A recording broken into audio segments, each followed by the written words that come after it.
I would like to start with today's program.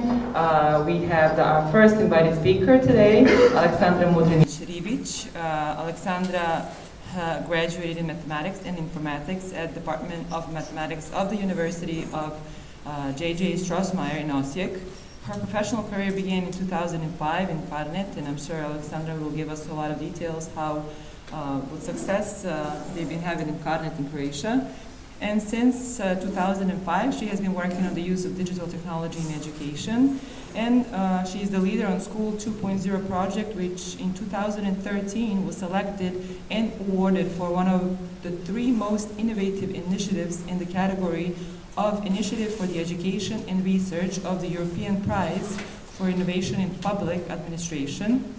And now she's involved in the design and implementation of national and European transformation projects and programs with the focus on supporting lifelong learning technology and its use in the learning and teaching process, as well as raising the awareness and strengthening the competence of key stakeholders. In July 2021, she was appointed Deputy CEO for Education Support. So thank you for your support in coming for our conference, and welcome. Here you go. Thank you. Thank you so much, Miroslava. Hello, good morning, everyone. Nice to see you here.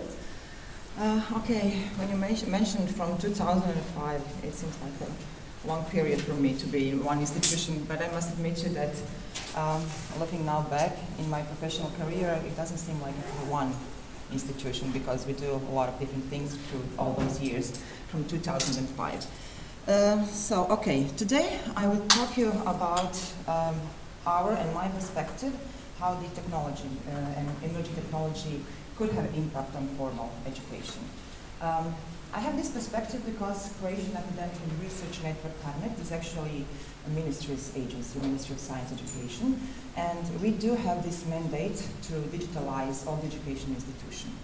So these words, znanje povezuje, or knowledge connects, actually describe what do we do, what Carnet is. So it's a whole infrastructure of network, e-services, education, security and support. We started as an IT company actually. So let me just give you, before I turn my ideas into what do we do and what are the goals are in meaning of emerging technology in the formal education system, let me just briefly introduce you to Carnet. Carnet actually was founded in the early 90s. It was a project of the faculty of the ministry, let's say, and there were 6 enthusiasts, professors and assistants from engineering faculties. They had this vision, this idea that we actually do need something that could help us communicate with another educational institution, mainly with another higher education institution. So in 1991 or 2, I'm not sure, it was this idea to bring internet connection to Croatia. So they got it. It was first linked from Zagreb University to Austria University. It was 64 kilobits per second. So they were very happy then because they could transfer some information and messages. And so I think it's a really good start for everything that's going to happen in the next 25 or 30 years. Okay.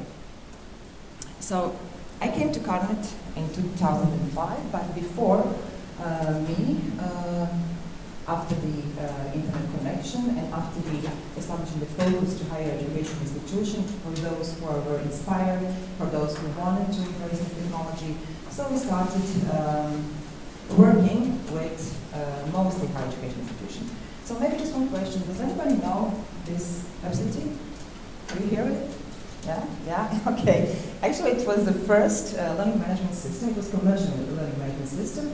And Carnet in that time, 2000 and 2005 and 2004, actually, we provided e-courses using this learning management system.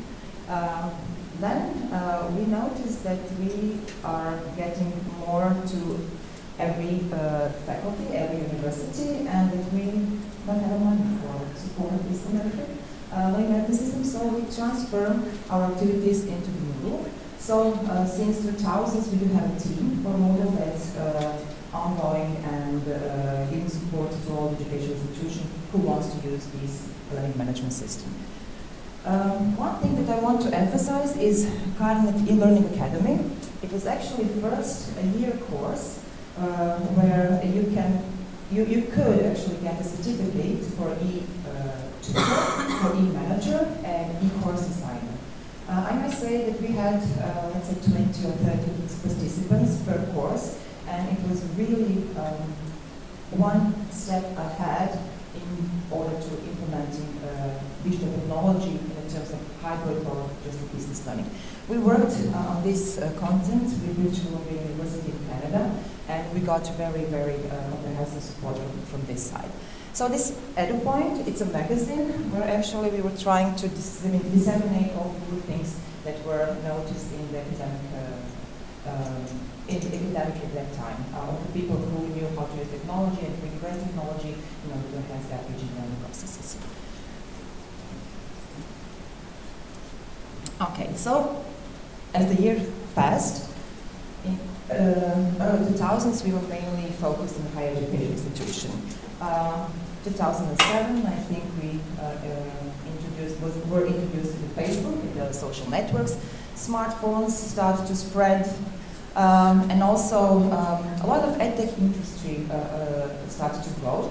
So sometimes I think that a lot of educational materials and all the educational application actually were made from the technicians, not from the people from the educational institution. So we were just struggling to see, okay, that's new, how we can use it, embrace it, and use it in our educational context. In those 2000s, we actually thought, okay, we are agency of the ministry, what our impact could be in a wider range, in a wider scope of all educational institutions, not just higher education, but all, in primary and secondary school. So 2007, we got a mandate to work more with the primary and secondary schools. And the first step that we took then was to create a portal for schools and the websites for schools. So we gave support for each school, primary and secondary Croatia, for hosting them in their websites. And we create them the space where they can collaborate, where they can put their digital educational resources, and it's a starting point of communication to primary and secondary schools.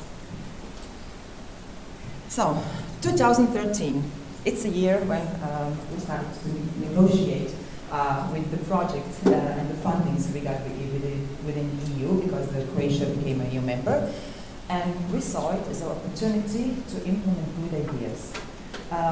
Because, if you want, if you want to get some funding, you have to have a good idea that is very well set and approved by the higher institution that you can provide your idea. So we saw this opportunity actually to get funding to raise the quality of the formal education and to set the new standards and approaches. And it was our, let's say, starting point to innovate. 2013 and 14, actually we started to think about how we can embrace all the education institution in the terms of primary and secondary schools. So we took ourselves 2 years to think what would be the best approach to digitalize the primary and secondary institution. In Carnet now it's about 250 employees, but back then I think it was 100 less. So I think that we enjoyed our strengths and knowledge and sit and wrote a very, very good project. As Miroslava said, we won the prize for that project 2 times, actually, for the pilot project and for the main project, for the great big project we call it. So the first phase, what we call the pilot project, we want to take our this 2.5, let's say 3 years, to test if our ideas and our approaches were good. And then from after 2018, we implemented then everything that we learned and what should be changed into the activities of the project from 2018 into 2023. I must say now is 29th, the second, next week is the final day of the project. And I must say after 10 years, it's a great relief in a way, but somehow also, I don't know, when you spend 10 years working on something and it's over, it's it's good and bad in a way. So just let me just say about this pilot project. We engage 151 primary and secondary school. You can see the numbers of the teachers that we worked and the numbers of the pupils. And after we conclude all the ideas and test some ideas, then we start, as I said, this huge, big project. You can see the numbers, how many actually institutions here that were engaged. I have to say that Carnet had a lot of partners also, and firms that we hired for doing some public procurements for us. And I can say, beside the people in Carnet, 250, it's over 600 people that actually worked in this project with us. So I think it was really demanding for management, the project, and also to all the people that were working in the project. So I think it was a great effort that we made. Okay, as I mentioned earlier, this Knowledge Connects actually is this ecosystem.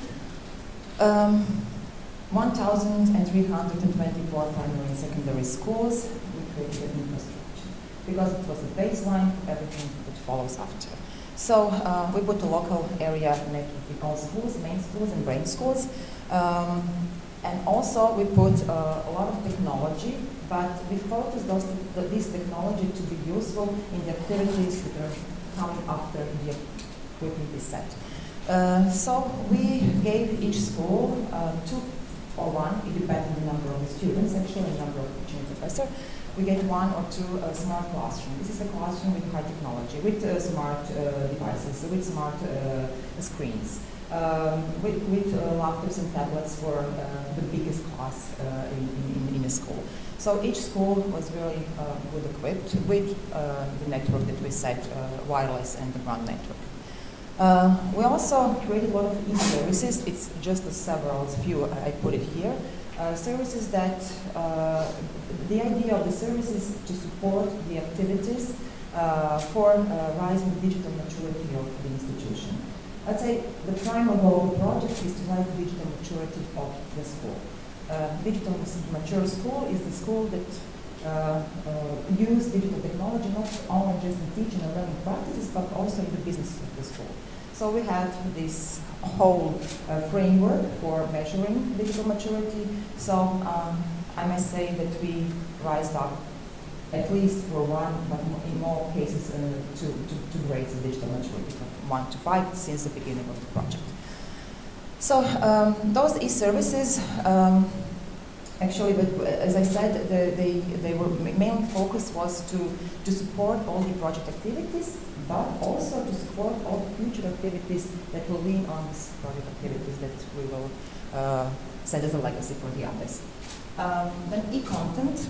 Yesterday when we talked in this round table, we do our the main information that we got from our teachers is, okay, I can use digital technology. I have laptop, I have smart screen. I do have some free digital tools, but I do not have a content in professional language. That was a huge gap, I think, in motivation and supporting actual teachers to use digital technology in the classroom and to embrace technology into their methodology or teaching and learning practices. So, what is digital educational content? I think that we set about several months thinking what we want to produce. Okay, we have amount of money that is sufficient for whatever we want to produce. What is the best way to produce it, the best prototype of it? So we talked a lot with the teachers, with the students, with the experts on the different fields. So we created this idea of what digital education content should look like. And as I said, as the funding is very strict and everything you want to create, you have to go to the public procurement.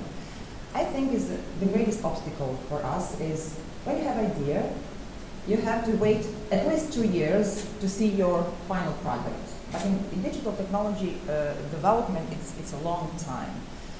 But that's why it's, we were happy that we have this pilot and this main project that we could incorporate the new ways and new technology and the new ideas into the new, for example, digital educational content. So first we created 16 digital educational content for primary and secondary school. One digital education content in one class, one subject. For example, mathematics for 6th grade. It's 100% aligned with the curriculum, and as we are a ministry's agency, it's approved by the ministry to be used in the classroom.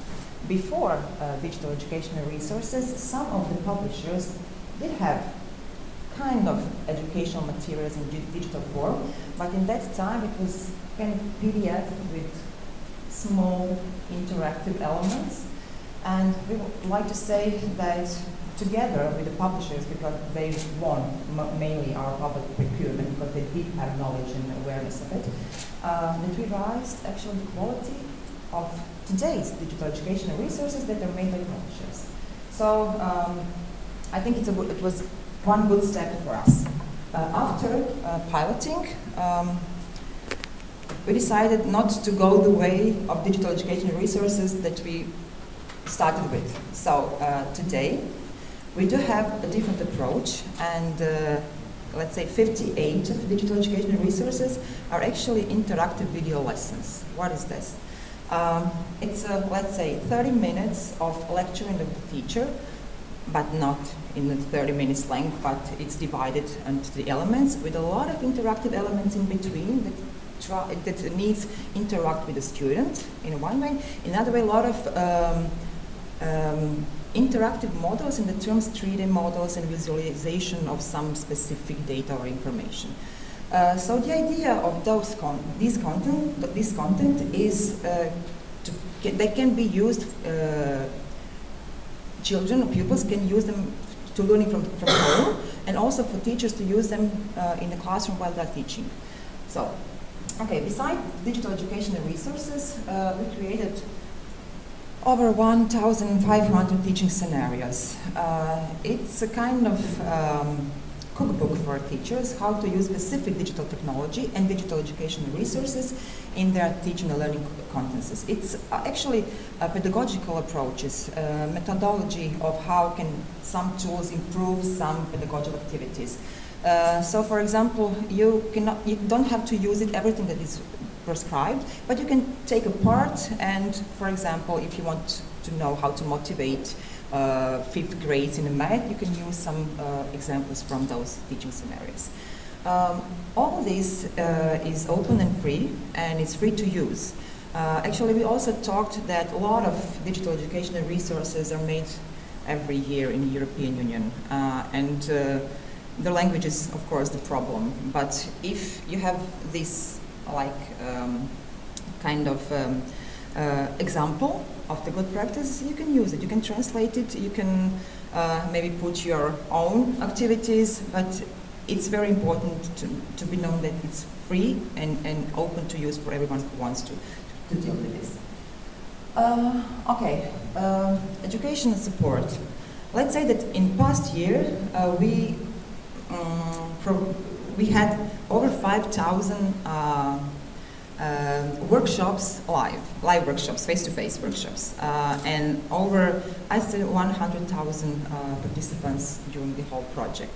So every month, every 2 weeks, there was a webinar, there was an e-course, there was a mixed e-course. It's a new approach also for e-courses, where one activity is to implement activity into the real context, into the classroom, and then create a task after online. So we had these model teams on site. School, if has something to ask, if there is a problem, if there is an idea, just call Carnet and say, okay, please come to us and we will talk. We have some problems, issues, ideas. So we have this team that was driving around Croatia for 8 years, supporting teachers and school principals in the technology embrace. And also communities of practice. We also like very much to work with those who are motivated, with those who are interested, especially teachers and principals, and we have this base of people that we always can count on if we want to do some activities or start new projects. and also research during the whole project time. There are a lot of researches have been done, but the main focus is on this big research, how digital technology, how this project actually impacted on rising digital competencies and digital maturity in the school. So now, I think tomorrow or in the Monday we will have these conclusions, and that will be then published for all. So, okay, this is in short our ecosystem. Okay, just to go back, this is our application and authorization infrastructure of the science and higher education system in the Republic of Croatia. Why is this important? Because every faculty, every university, and now every school, every student, all those users do have this electronic identity, which allows them to go and use all the e-services. So this is the place from where you collect all the data of the participants. So each and every user do have this. Students, pupils, even the citizens, but not in this. We do have some internet, some authentication and authorization identity for national usage of the all Croatian. So, just a second.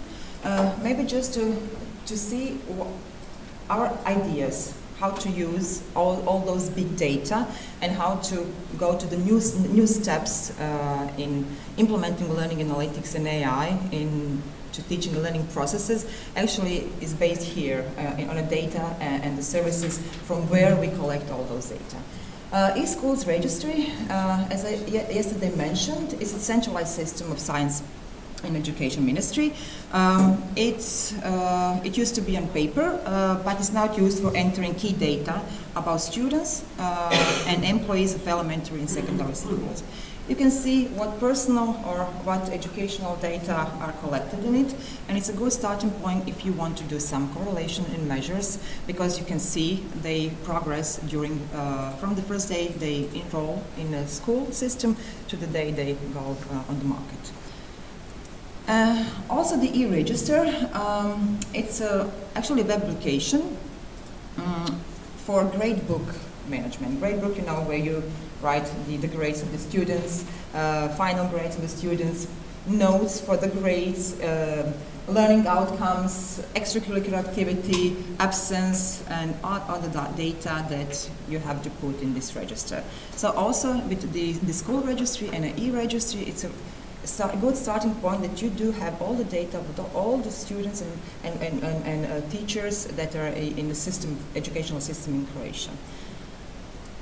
So this is a first site on the website for e-register, and you can see you can enroll as a student with this AII LDAP that I showed you in the slide before, register here. And also parents with our, as a citizen, identity. So when you, usually parents, you are using the students' helmets, but we have to teach them not to do that. And this is, for example, another page when you register. You can see that all grades from the beginning of your, from the first grade, from the beginning of schools. For example, this is my son's site.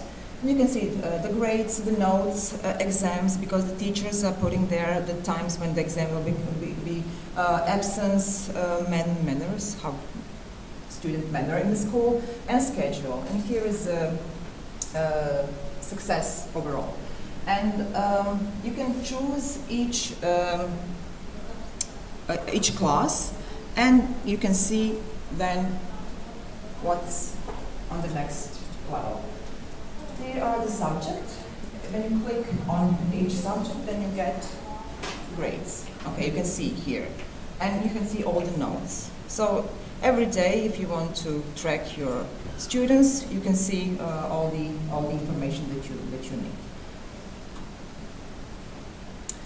Okay, another system, it's a national system for high school application and enrollments. I put here in primary because now in testing phase of enrollments in the primary school also. So when a student is finishing the 8th grade and want to enroll into high school, then you have to do it all digitally.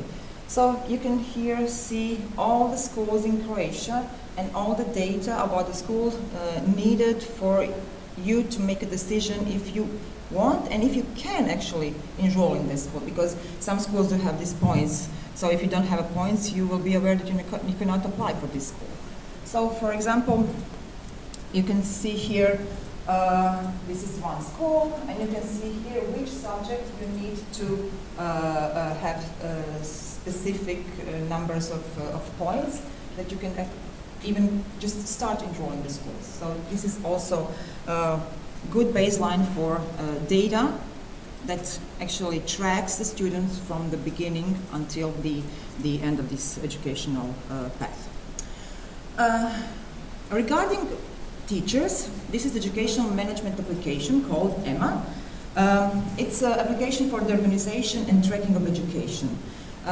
It's a place where all those agencies, CARNET as a national agency for digitalization, Agency for Education, Teaching, Training, Vocational Education, Mobility and EU programs, and National Center for External Evaluation and Education, and of course Ministry of Science and Education, where they announce all the education activities for teachers in a primary and secondary school. So, this is a website. You can see when you go into this website, you can see here the latest educational activities that are here that are offered. And also you can search this application in order to find the subject you are interested in. So when you find the subject, you can see all the data, where it will be held, who is the teacher, how long it takes, and you can then have here a link to enroll yourself into the course. It's all forms of education. It's actually webinars, e-courses, face-to-face workshop. So in one place you do have actually a path and a window of what educational activities are in all Croatia. So this is also the good baseline for tracking the activities of the teacher with this application.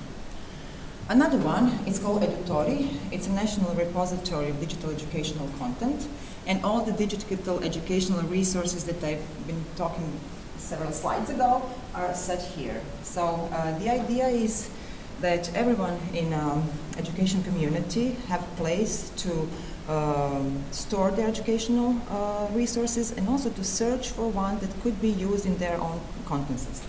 So idea is now to upgrade it with another projects. Clara, I think she told you yesterday about the reviewing processes. So we are trying to implement all those services with the activities that are really necessary, that do have necessity in educational institution and with the educators. So this is also, you can see the number of how many materials, collections, how many users are there. And I think it's now when I see the numbers and when I see the activities, there are actually teachers and in primary secondary schools and faculty are really using this repository. Okay, this is just an example of digital educational content that I talked about. Here is the pilot phase, where it was like EPUB, and there is lessons. This is a chemistry for, I'm not sure which grade. But when you click here, then you go to specific units of this lesson divided into curriculum activities. Okay, this is a kind of digital learning objects that are in. It's a video, audio, 3D animation, and a lot of interactive elements. Regarding the analytics, we do have only Google Analytics now in this because it is a web-based, it's an EPUB, but we managed to create, after each lesson, we managed to create an exam. Okay, it's summative, but it's kind of an exam that, according to your success and your grade of the exam, is giving you the paths of what you have to learn to be more advanced in some parts, some levels. So, for example, this is physics, I think. It's very much used from the students, especially when they come to high school, from the primary school, to catch the gaps in mathematics and physics, and then they go to 7th or 8th grade and then they learn by themselves. So, and another system application is Medusa. It's a video content store. All the videos that are in digital educational resources are actually stored here in Medusa. All the conferences, all the lectures, everything that has video is stored here. So it's a good base for all the video content that we created ever in Carnet, and also that is created by the users and placed here on this system. Okay, there is a 30, 40, 70, I think, services in Carnet. They're the main one that are important for these surroundings. When we created activities for equipping schools through eSchool project, we needed to have a very secure and a very good network and idea to really track how those technology is used. So this mobile device manager and MDM actually gives support to each and every laptop and tablet in school. So the children cannot just use what they want. It's really very secured on the data and on the application that are mostly used in the education system. Okay. So I think that this one is the most important one because it's a data system that collects each and every system that we produced, even the third-party application that we want embraced into our activities. So maybe just to see here how it's done. Okay, this is an example of usage of the data. So this is a Carnet data. We data lake and data warehouse with all the rough and semi-rough and maybe some not such rough data are coming in. And here is only now very important services that which data are collected in this data lake. So the idea is also to API connections with another services for the final product, which is actually analytics, learning analytics with AI inside. Okay, what I'm talking about now. Okay, you can see here, for example, this is visualization data for teacher, for today's teacher. So you can see as a teacher, as a student, as a school principal, with this AI, LDAP, system recognize you as specific user. So when you enroll, the system knows that you're a teacher, that you're teaching in 3rd grade, physics, mathematics, and he gives you a lot of analytics. But this is analytic of compariness with other data that you want to compare. You can choose what you want to see. If you want to see, okay, let me see the grades of the all 3rd geometry classes in Croatia. So we compare you with yours. So I think it's a good tool just to get aware of the teacher of how I'm doing in some kind of average in Croatian schools.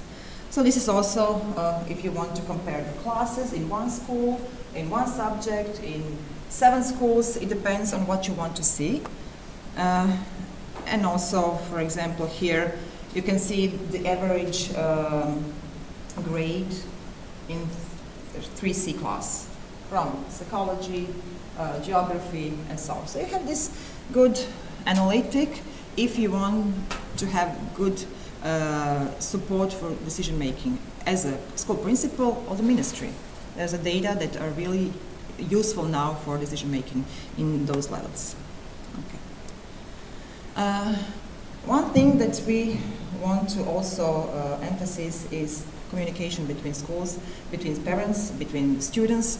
I'm sure that if you have a child in a school, that your teacher sends you WhatsApp or Viber messages. That are messages that are collecting data somewhere, we don't know where. The idea is to put this communication inside our system, so the data are coming into our system. So it's you can now choose communication between parent, teacher, parent and teachers and school staff. So, okay, what do we want to do now? I think that we created a lot of applications, all systems that are kind of connected into some sort of analytics that could be a good starting point for decision making. But what about the educational content? What about learning analytics? What about every data that we do have can actually support more, much more? So, as I already said, that we measure, collect, analyze, report, and predict, and we want to embrace all this data and to enhance teaching and learning processes. And the new step now is to create environment, to create systems, to use existing systems to personalize adaptive learning. Okay, there are some questions that we want to answer, but we don't want to misinterpret it.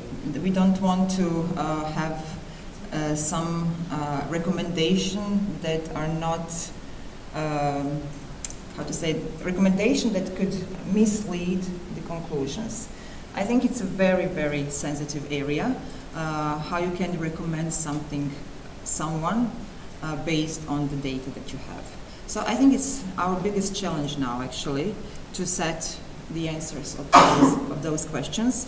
And the idea is actually to go to self-paced learning, to have an environment and surrounding using all these content, all these services, all this knowledge that we collected during these 10 years to actually create environment for self-paced learning for students, and also to create a good teaching assistance for professors, for teachers.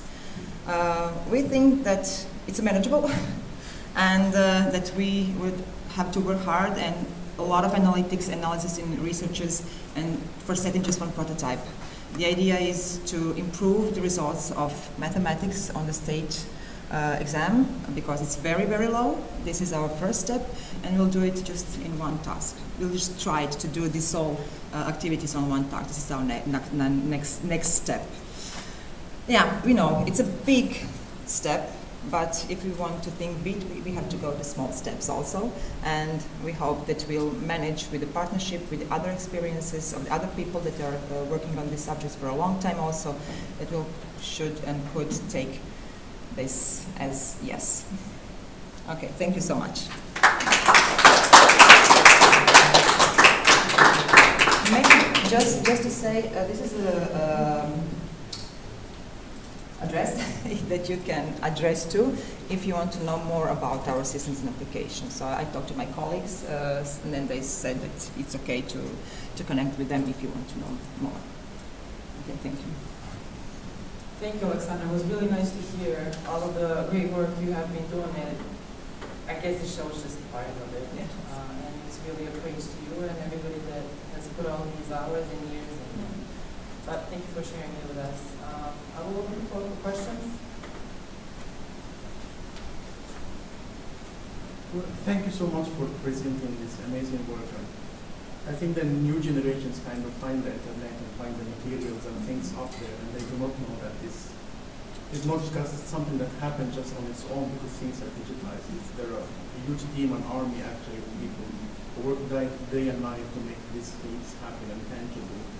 You talked a lot about the army or the people who toured around Croatia for staff development and talk to the teacher and tell them how to use things. I have myself tried to develop what was really a very small experiment within a very, very small college, 100 or 150 staff members. And I found that the key to adoption was actually teaching the staff how to use the things and how to do the things. Can you please elaborate more on this?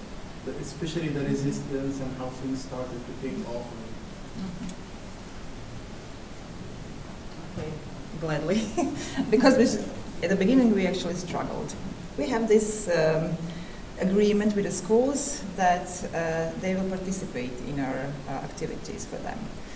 At the beginning, it was not easy, really, but we invest so much in the quality of the program, educational program for every teacher. So, for example, we embraced this framework for digital competences of teachers, and each and every education material is based on the levels of this. So the idea is, okay, if I'm a teacher, I will now search through this self-based questionnaire on which level of the digital competency am I, and then we have this website when you can see your digital competence and choose the education of any kind, if it's face-to-face, if it's online, if it's whatever, that matches your level of competencies. I think that was something that teachers really embraced, because why? At the beginning, we come to education for face-to-face workshop. And first question was how long it will take, is it for me, do I find something useful? So we say, okay, if we want to bring the teachers into our workshops, we have to give them information widely. What is workshop about? What you can gain from this workshop? How you can use the knowledge that you will learn in this workshop in your future work. So we created those teaching scenarios. So it was a very, very, very exhausting job. I must say, embrace 100,000 teachers. Yes, but I think we took small steps, really, at the beginning. So, and then the word spread. Then it was kind of prestige to come to the workshop or the webinar or the seminar. So I think that the biggest effort was not just to give the subject as it is. You have to personalize it. You have to find in each professor or teacher, what do they need? What is my goal? Why would I sit on this workshop? So there's a lot of questionnaire after. We non-stop was activities of the questionnaires. Give me your feedback. Please give us your feedback. So according to those feedbacks, we always creating new approaches. So. More questions?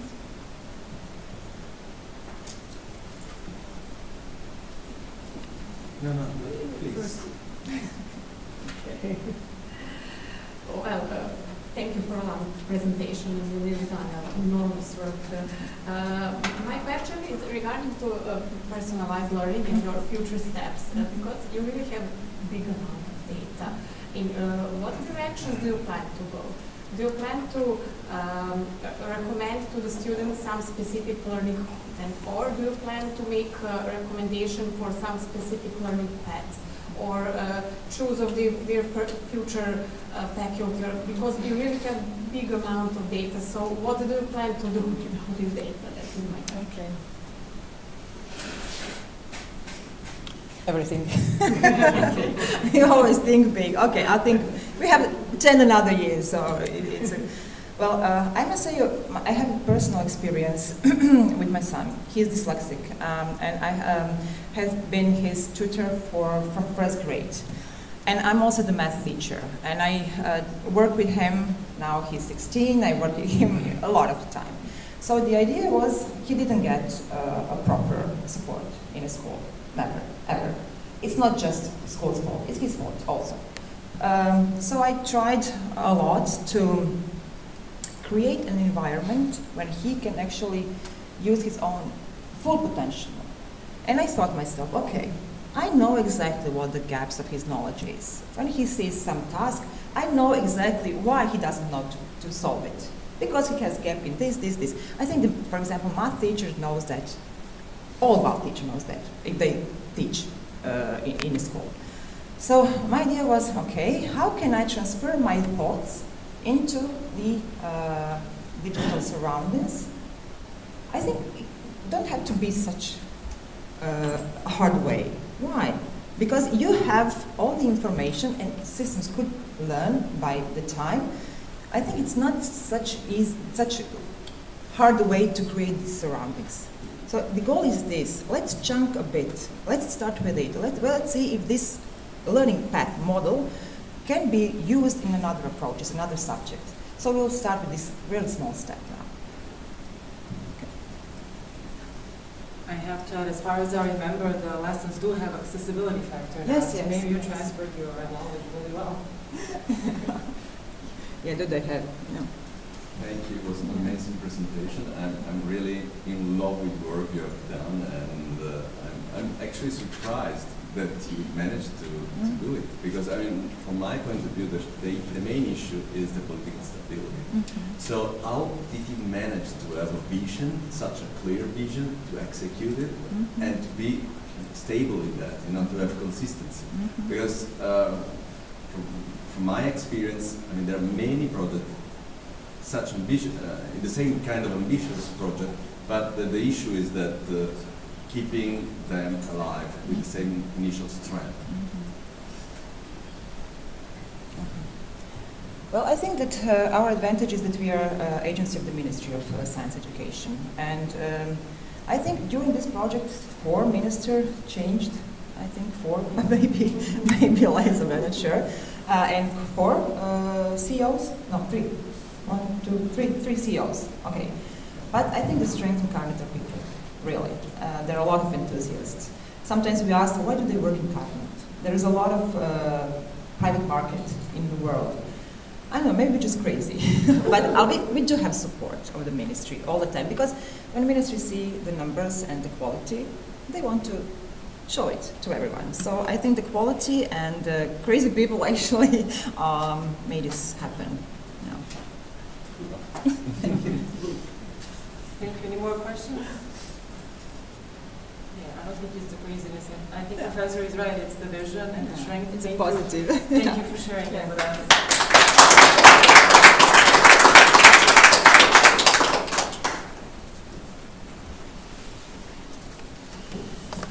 Okay, well, that was a good start of the day. Thank you again. I would like to introduce our invited speaker from Italy, Professor Pierpaolo Limone. I hope I said it close to it right. Sorry. Professor Limone is director of Unipegaso University at the Developmental Educational Psychology. His research activities focused on designing effective learning experiences, innovative instructional technologies, and immersive serious games. He has been working on many international projects and has led as a PI as well these projects. He's a co-founder of the National PhD Program in Learning Sciences and of the largest Italian MOOC platform. He's also founder of the Italian Society for Research on Media Education. So I would like to welcome you, Professor Limone, and the floor is yours. Great. I was not planning to show any presentation, but actually I changed my mind. So if I can have an HDMI. So just to place the discussion, I've lost the connection, but just a second. Improvising is the key. Do you need a connection? I don't know. I think it's fine. Okay, just to place.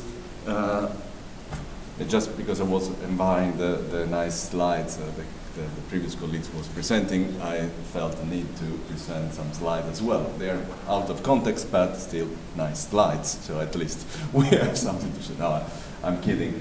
I think it's important to place my presentation in the context of what we do and who we are.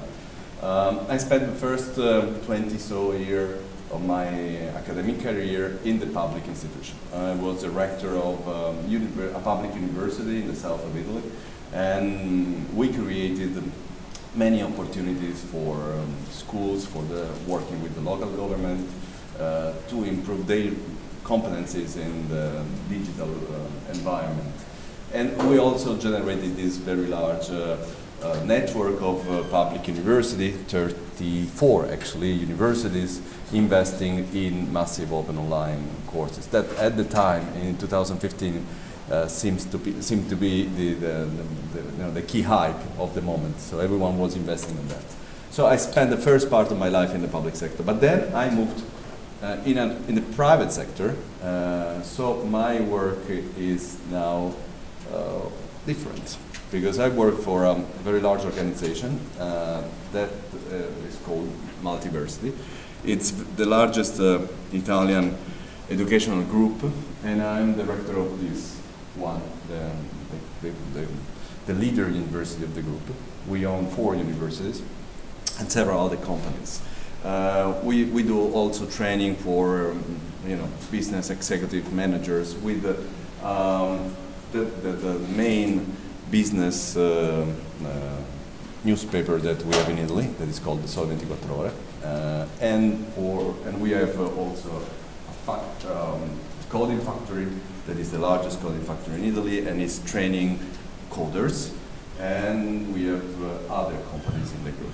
So why I want to place that as a standing point from my presentation, because of course my point of view is changing and it's radically different from the presentation we had before. So we are somehow taking advantage of the digital revolution to make money. So it's a different point of view, still I think relevant, but from a different angle. And we are offering services to a market that is extremely large. In Italy, we have less than 30% of young people up to 35 years old with a university degree, which is one of the lowest rate in Europe and in Oxford. So in order to address that, we thought that there was a market in people, specifically those people ranging 30 up to 50 years old, that were trying to enter in the university, where they tried to stay in the university, they spent maybe 1 year in the university and they left with a huge dropout. And also with the public need, not in training and education people that are almost 3 million in Italy. So we are focusing on that market, and we have a large base of students now. It's over 200,000 students. Actually, our goal, and we're working on that because we are already on the track to do that, by the end of 2024, we will reach 300,000 students just in the Italian student population.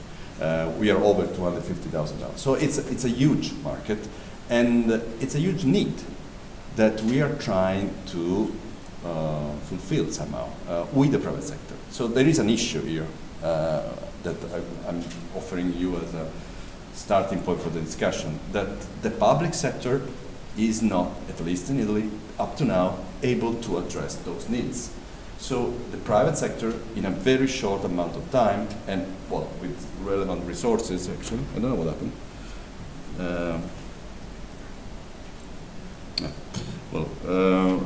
In a certain amount of time, but with a lot of resources, is offering a solution. So the issue is the quality and the control of what we are. Yeah. Well, I want to. Maybe this is interesting. All this process started in 2006. So we had no online universities before 2006 in Italy, and then after a very short amount of time, we had an amazing increase of enrollment, and also COVID helped. Honestly, I mean, it's such a huge disgrace and a tragedy for all of us. But in terms of innovation in education, it generated a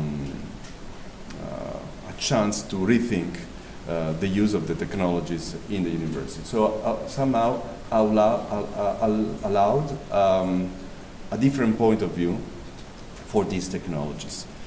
And what we're trying to do, sorry, the presentation is in Italian, but just it's helping me somehow to synthesize. What we're trying to do now is to increase our numbers in the Italian market. And as I mentioned, we will reach 300,000 students by the end of 2004, and we think we can grow more. And just to give you a reference point, the entire number of university students in Italy is 1.8 million. So the fact that we have almost 15% of the market is remarkable. And we're now working a lot with companies. Initially, that was not our goal, but we are spending more and more resources in defining partnership with academies in the industries, with large groups, industrial groups in Italy. And of course, the next step is opening up in European market. There are, of course, many other online universities in Europe and in the world, but I think we have some features that can help us to be significant in that market. What, first of all, the kind of investments and the backup for those investments that we have in the technology we use. We are, we are owned by a private equity that is called CVC Capital Partner. It's international private equity that is investing heavily on education. And we believe that the platform and the learning management system we have is kind of unique. Well, of course, everyone is saying that, but you know, we think so as well. And we are heavily investing in artificial intelligence as well. So we are trying to push the challenges and the opportunities of artificial intelligence as much as we can, even though we are aware that there is a risk of not meeting the public consent on that. We could actually, as you all know, offer an important part of our education through artificial intelligence without any teacher. That is, of course, is a huge issue and is a huge risk. It's an issue that we can discuss together if you wish about what will be the identity of the university professor, of the educators in the next 5, 15, 25 years. Another key element of our group is that we are spread all over the country. We have more than 1,000 commercial points in the entire country and 100 physical teaching rooms spread in the country. I mean, all the education we do is asynchronous. We don't need the teaching rooms, but we offer teaching spaces for students, for formative assessment, and also for the exams in the physical place if needed. So that is one of our key elements. And well, and I would say that's it in terms of these nice slides that I mentioned I wanted to offer you, just to show that we have slides as well. But the key element of my initial statement, I think, are clear. I mean, we, my remarks, my discussion today is coming from this specific standpoint, which is peculiar, I would say, very different problem from the previous one. So what we have to do with the future of, what we can do with the future of education. I think, of course, coming from the private sector, that first of all is a huge market, it's a huge opportunity, and then, of course, in this innovation, there are lots of risks, and there are spaces for discussing the responsibilities we have towards the students, toward the teaching staff, and toward the society as a whole. Most of us in the last decades have witnessed many digital revolutions. We saw the proliferation of personal computers, the expansion of internet, the rise and the influence of the social media, and the ubiquity of mobile computing and connectivity. And each time we saw this digital revolution, we had the impression that that was it. There was a singularity, that everything was changing, that was a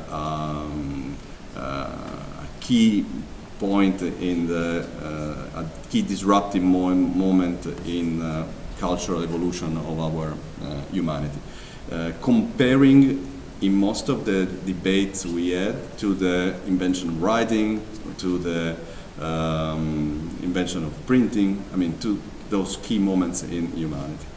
And although we all experience the discomfort of these non-fulfilled promises, because, well, things have changed, but not that much as we expected, we always think that the next innovation will be the singularity that will disrupt everything, especially in the field of education. For many years we've been working on this. We've been running after the technocentric revolutions that were driving the schools to change behavior, to change methods, to change posture in teaching with students. But what we are seeing now with the artificial intelligence, I think, really has some specific feature that will be different from what we saw in the past. Well, all business sectors, of course, are now investing a lot of resources in artificial intelligence. And I have the impression, I don't know if you share that with me, that we are moving as slow as possible in the field of education with artificial intelligence. We are very cautious. Well, I don't pronounce that word well, but you understand what I mean. We move very slowly in education as compared to other sectors, because we understand the impact in terms of society will be very different. And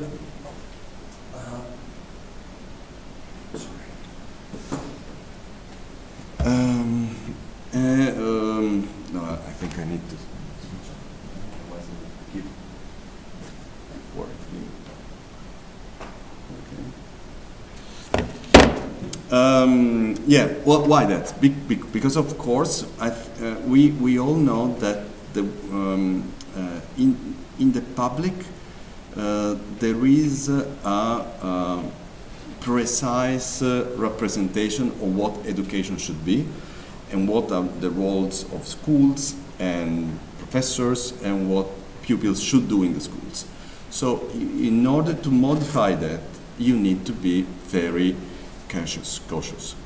And but what we are observing in the artificial intelligence sector is that in the other business sector, the innovation is moving much quicker.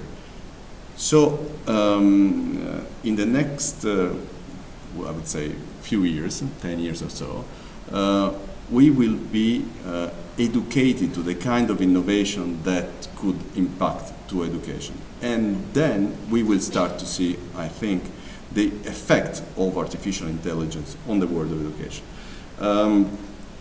We already have many features in artificial intelligence that are impacting education, but you don't really see them as transformative. For example, in administrative support, there are artificial intelligence tools that have been used to crunch data on recruitment, on admission, on retention.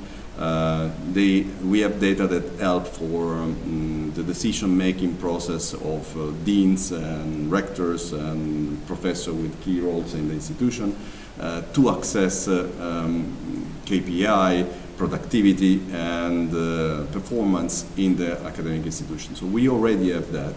We have artificial intelligence in the teaching support, so tools that can provide adaptive and automated assessment, can offer hands-on opportunity to practice problem-based learning or cooperative learning, personalized tutoring, feedback, content recommendation. I mean, you all can offer that. And you can offer co-design tools in order to write codes, co-design the environments, co-design the learning environments, co-designing the evaluation and assessment procedure in order to hear the student voice and take them in active learning activities closer to the newest pedagogies you can offer. You can offer artificial intelligence in terms of learning support. Well, we already have many experiences of chatbot that interact with students, can flag at-risk students, can offer initial support to them, can address them to specialized intervention, can help to increase motivation with the students, and can monitor student performance.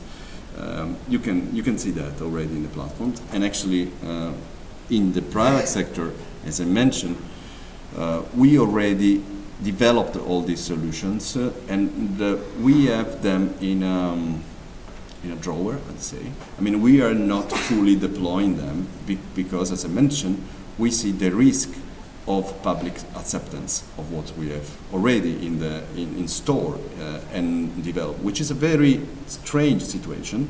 It's a matter of cultural acceptance of the technology. And finally, we have already the tools for sustaining research and transforming research activities in a quite radical way, honestly. So analyzing large set of data, identify patterns, building models, recommending relevant articles, creating reviews, helping the work of the scholars on many subjects. And that is already possible, and we're doing that without major risk in terms of public acceptance. But once again, what we see now, it's just the beginning of what these tools can offer in education. So I would say that if I have to play with you an exercise of foresight, I can imagine that in the next 5 to 10 years, we will see a small increase of the presence of artificial intelligence in our operations, but after that, it's difficult to make a foresight. I mean, what will happen in the next 20 years? I don't know if you're familiar with the exercise that the OCSE. You say OCSE? Yeah, the Organization for Economic. Maybe you call it in a different way. We say OCSE in Italy, or OCSE. Well, OCSE. It's OCSE also for yeah, OECD. Yeah, OECD. Yeah. I don't know if you're familiar with this work on the future of education. They published 2 times actually. They updated the future of schooling. That is called Back to the Future of Schooling, and it's very interesting because they offer 4 scenarios of what the school will be in the next 20 years. I think it's interesting for us in terms of higher education, and imagine what kind of higher education we will have in the next tens of years, because of course the students are coming from the experience from the school, primary, secondary school, and then they go to the university. So if the primary and secondary schools are changing, then we can imagine what will happen to the university. So it's nice, the nice work that OCSE proposed, the OECD proposed, it's based on 4 possible scenarios. The first scenario, well, there is an increase of disruptiveness. The first scenario is well, the school as it is. Mainly in the 2030, whatever, school will be the same, will be just more technological, more open to the external world, more aware of the use of technology, but you will have classrooms like this one, with a teacher, with pupils, with sub-collaboration with the external world. Then you have other 3 scenarios that enlarge the disruptiveness of the situation, up to the 4th scenario, where the school just disappeared. And it's cool, actually. I mean, it's a nice food for thought. How can we imagine a society without a school? Well, actually, if you think why we have the school, it's easy to imagine a society without a school. We have school basically because we had the Industrial Revolution and we had to place kids somewhere where the parents were working. I mean, that's the main reason. It's an institution that we're preparing people to work, but at the same time we're keeping kids out of work, because that was the main risk in English Industrial Revolution. So we don't have that anymore. We don't have that risk anymore. And imagine that the school will be something that will be totally different from what we know now.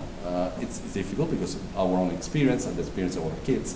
But the main idea is that will be a place without any vertical structure. So you have to imagine a school without classes. a school without separation of grades, a school without separation of disciplines. So there will be no math, no English, but there will be problems. And those problems will be open to be solved by not just specialized teachers, but by experts that will take part of the education. That could be also parents, could be associations, could be foundations, could be the private sector. And one of the reasons of this disruption is because the state has no money. I mean, the school is changing so much, so rapidly, and in order to sustain that kind of change in many countries, the investment that the state has to do in schools, like, unfortunately, in the health sector in public health, is unbearable. So it is a possibility. I mean, I'm not saying that I'm keen on. I mean, I'm happy about that. I'm just saying that it is a possibility that in the next 15, 20 years, the school will start to disappear. And if school starts to disappear, what will be the higher education sector then? Well, of course, if you start to question the solidity of the of a structured learning path that has a linearity, a book-like linearity, a sequential linearity, then you can open up the idea that the university degrees are not needed anymore in the form we know. So why do we need to offer 3 years degree or 3 years masters or 3 years or 4 years PhD programs? We can offer a very dispersed kind of education in terms of credentials, micro-credential, badges, all these new fragmented forms of education that sum up to a kind of competence that are needed in a lifelong, continuous, recursive learning process where you have the university, or what will be the rest of the university in our idea, that will provide continuous training and continuous learning as a service when needed. Well, I'm not saying that I'm a fan of this idea of as a foresight exercise. I think anyway is interesting to imagine, and I'm saying that, as I mentioned, from a specific standpoint, from the standpoint of a private sector that is heavily investing in this and is betting on this future. So there is research in the rest in my small country, but in many places in the world, that are betting on this scenario and are creating the condition for this scenario.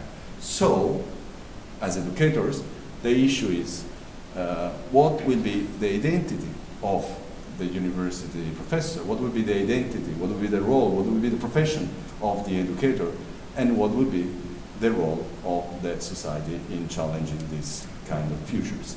I think we don't have a lot of time. The clock is ticking, and we should switch research, applied research, theoretical research on these, because otherwise we will see a scenario that we have seen many other times. So a technocentric, disruptive change in several societal sectors that will impact on education, and we will adapt without critical positioning ourselves. That's it.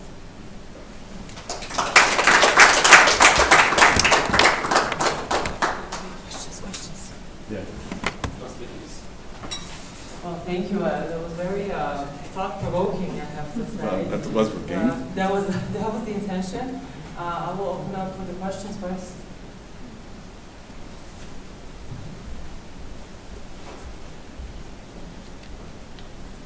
There is a question about universities and research and content creation. This you mentioned that you're planning now to put AI in some activities. Do you speak to the students? Do they have some ideas that you can use maybe because they're made for them to know?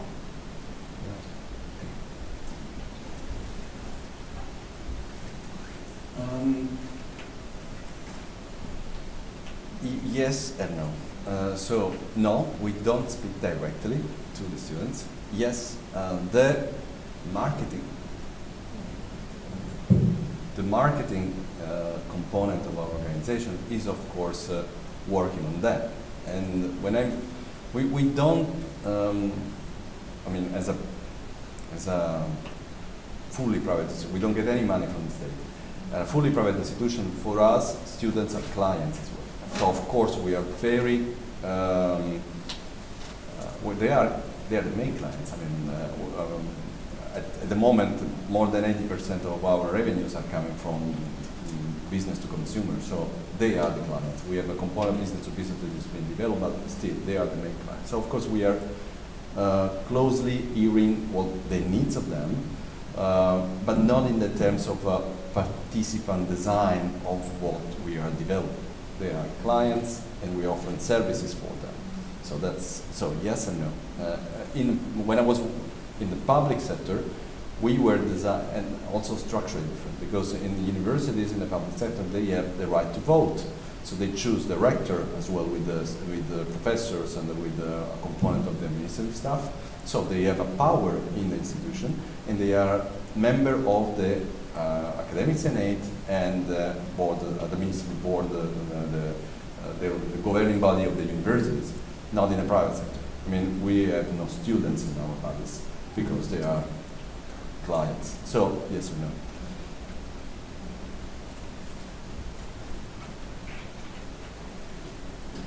Thank you. I appreciated a lot your speech, and I want to ask you, do you see it is possible, is a possible risk where artificial intelligence is not well managed, the advent of technocracy?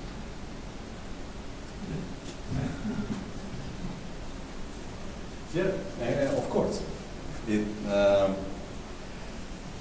Yeah, we have to define what risk is, but yeah, it's also an opportunity. It's a risk, of course, in terms of the democracy of education as we know it now, but it's an opportunity for the market.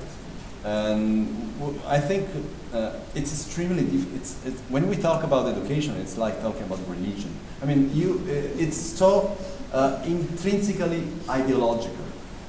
So it's very dangerous to be, free to open up a discussion on that. But the issue is that, I mean, things are moving anyway. So as I mentioned, we have solutions of artificial intelligence in our drawers that we're not using. And there are other industry actors that are doing the same. We're directly working with OpenAI, and because our private equity fund is also investing in that. So we have access to the latest possible technology in artificial intelligence, and there are people in the world that have the same situation, same context. But it's so difficult to discuss about that in education. But again, we're recording this, so I have to be careful. But we know that there are professors, and there are schools, and there are university classrooms that are bad, really bad. And if you compare to that the solution we can provide, I don't know if this is a risk. I mean, this could be an opportunity. Then the issue is to radically rethink that. Do we need a workforce of teachers and professors as large as we have today, with the technology that are changing? Do we need professors in the quantity and the quality we have today dispersed in the territory like we do today in our public education institution? It's a question we have to pose. Of course, it has a huge impact in terms of national budget, in terms of what we educate to people on several levels. But we are not discussing this freely because it's a very dangerous ideological issue. So I think it's crazy. I mean, if we were talking about health, we would have been much more free to position ourselves. But we're talking about education, and we are not free, because I'm governing an institution now, but I'm first of all a professor. If I do this observation from my standpoint, I am criticized by my peers, professors, because I'm putting at risk their tradition and their identity. But it's not me. I'm just observing the changes and suggesting that we have to invest more thinking space and research on that. Thank you.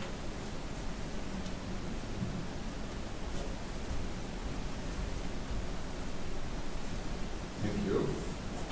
Well, it's very interesting presentation and inspiring one.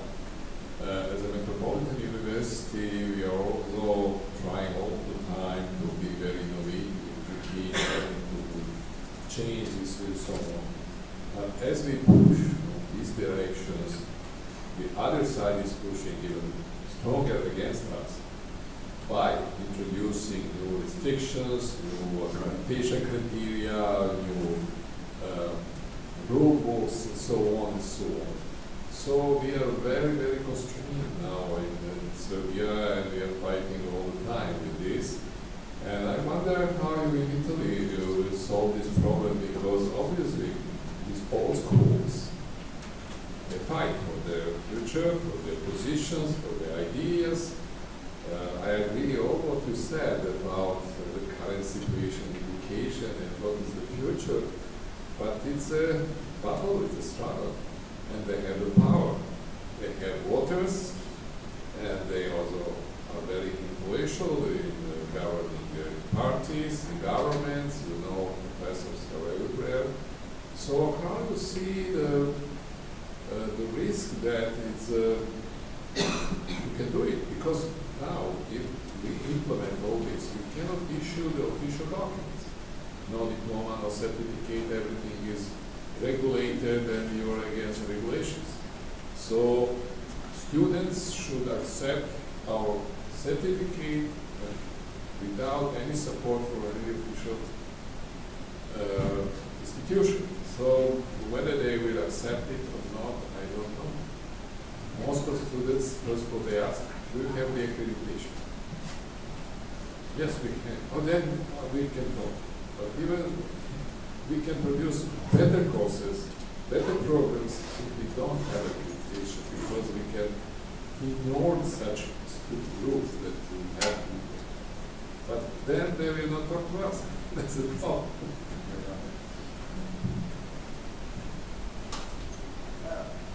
You're totally right.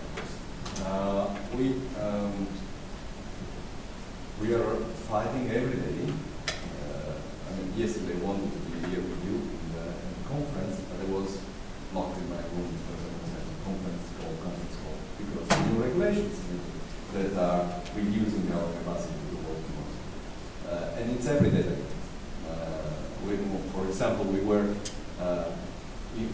up to yesterday, we were heavily working with teacher training, and then they published a new regulation that states that online university cannot do teacher training. So we're losing tons of money on that. And there's no reason, because actually the teacher want to do continuous training with us, because they work, because they have two families, they have kids, they live in, you know, spread in the country, whatever. But as you mentioned, the conference of rectors, the ministries, they want to regulate the market in order to, well, to restrain the change, survive with traditional practices, which is reasonable. But it's like the taxis and the Uber. It's like Airbnb and the traditional lodging systems, whatever. It's like Amazon and the small libraries. The issue is that this market is much more regulated, and there is a component of ideological thinking. We know that. I don't have a solution. I mean, this is the main threat we are facing. The only opportunity we have is that we are very fast. We have lots of resources. We have, because, as I mentioned, we're backed by one of the largest private equity funds in the world, and we are passionate. I don't know how long this will be, because as I mentioned, we have solutions that we cannot deploy because of also because of regulatory reasons and not just exactly. That's a key problem. I agree. And now someone want to do. Yeah. Well, thank you very much once again. I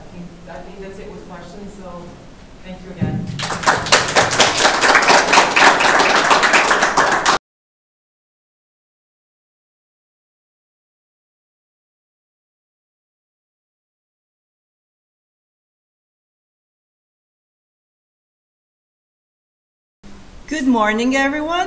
Thank you for being here. My name is Daniela Ljubojevic, and I will be moderating this first session after the plenary part. Hope you had a nice coffee break. So we will start in a minute. Today, we will have 3 presentations in this session. The first presentation is Game-Based Learning for Enhancement of New Skills. It will be presented by 2 of our colleagues from Italy, Alberto Fornassari and Alessia Scarinci. Please, the floor is yours. Thank you so much. Benvenuti, prego. Thank you also for your good Italian. Grazie. Okay, it's okay.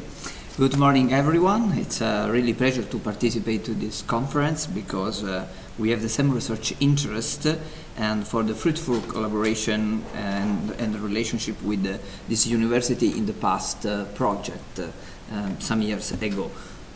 This presentation is divided in 2 parts. This is an acronym, GEM, Game-Based Learning for Enhancement, New Skill using Micro MOOCs for academic staff. This is an European project, an Erasmus Plus K Activity 2 that we have win, and University of Bari is the lead partner. Just to give you some information about our university, is one of the big university in the south of Italy. We have 50,000 students and 1,016 professors in our academy. This is my department. This Department of Education, Psychology and Communication, and geographically is Bari is in Puglia. It's a very amazing region on the sea. Probably just for this reason we have a lot of collaboration starting from May during the summer. Also a lot of teaching staff mobility are concentrated in this period.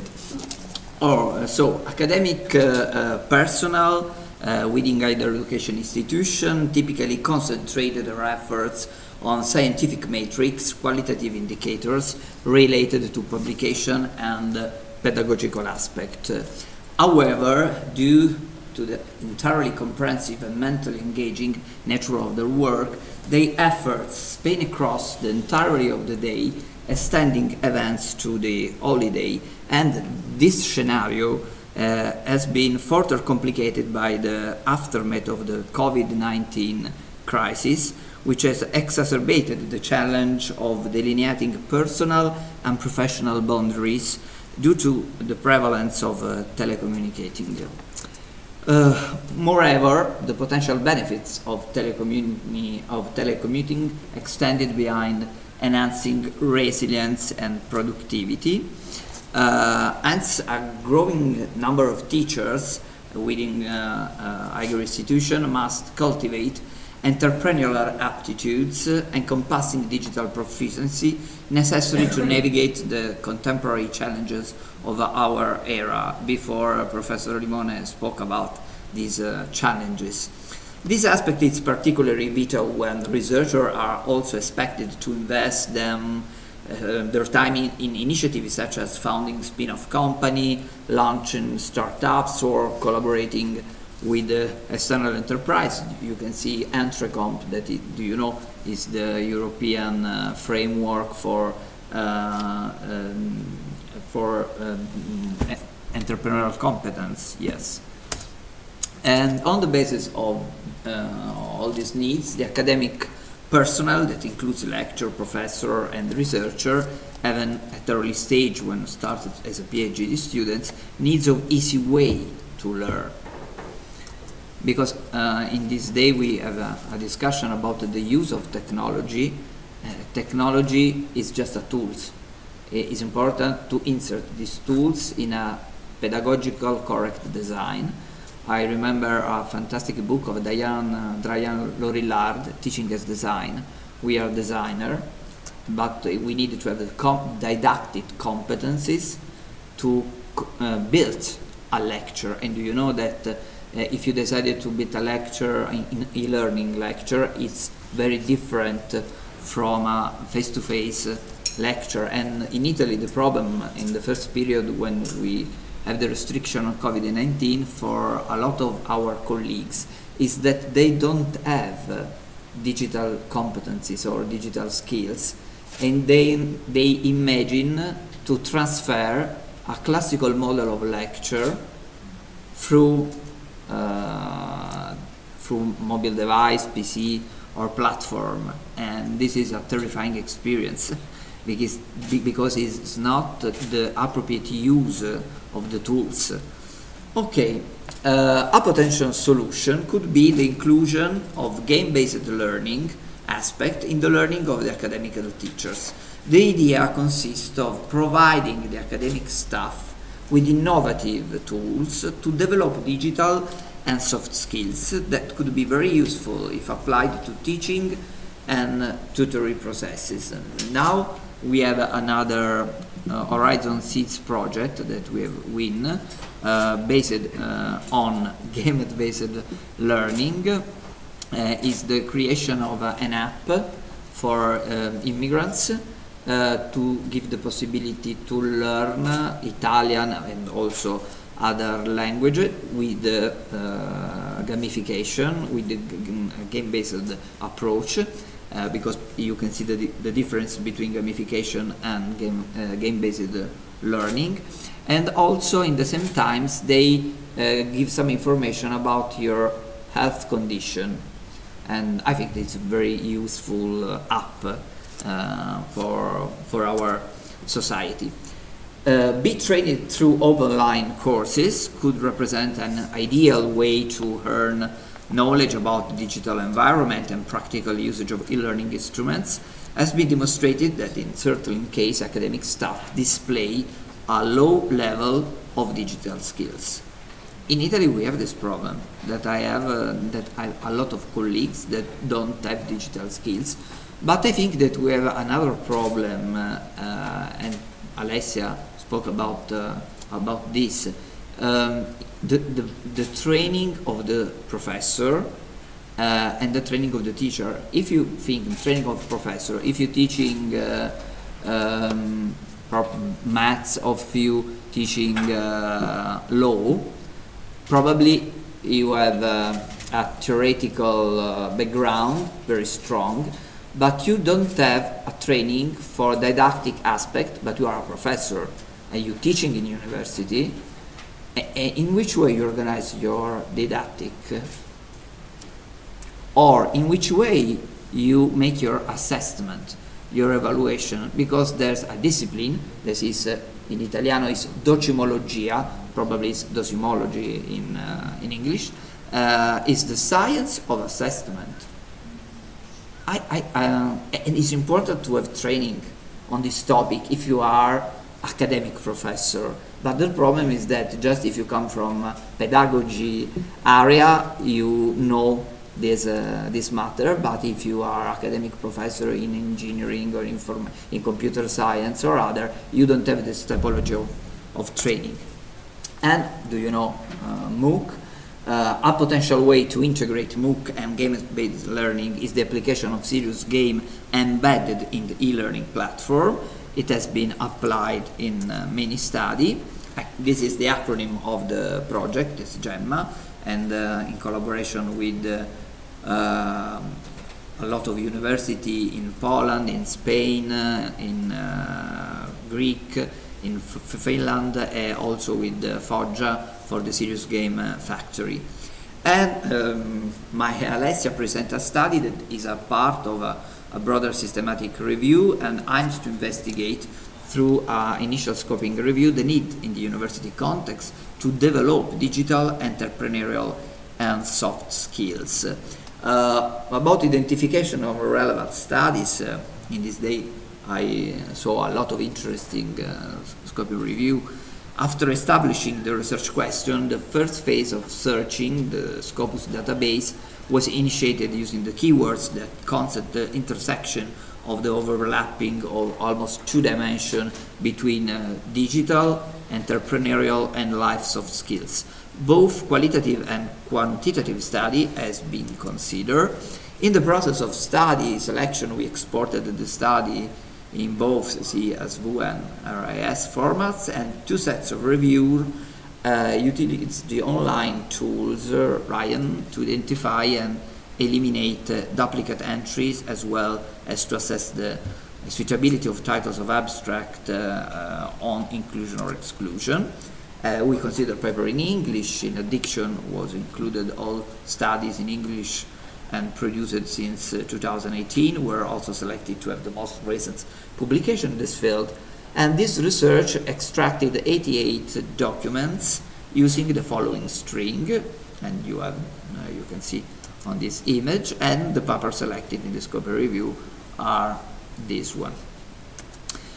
The work is part of the need analysis action of the Erasmus project GEMMA, of which my university is lead partner, and the main motivation for this project stems from the observation of the need at the European level for flexible, accessible and affordable learning tools that can help the vast majority of workers access informal learning paths for the improvement and development of 22 skills in relation to evolving challenges in the workplace. You can see DigiComp 2.2 is the digital competence framework for citizen at European level, and also LifeComp, the European framework for personal, social and learning to learn key competence.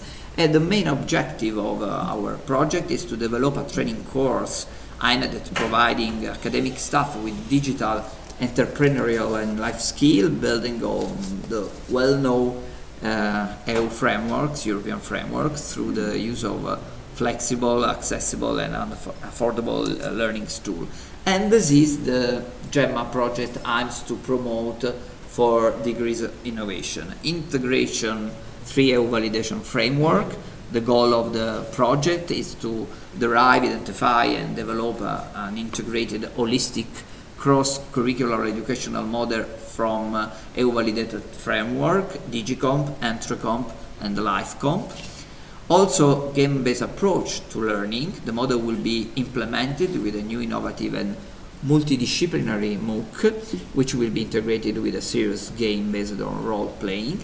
And the third is ubiquitous learning.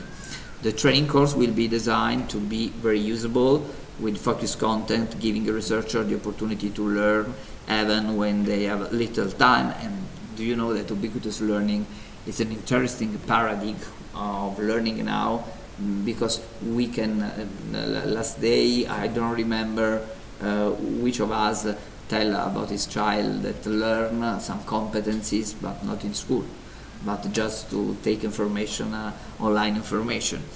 Co-projecting in the project, and users will be directly involved in all phases of the project.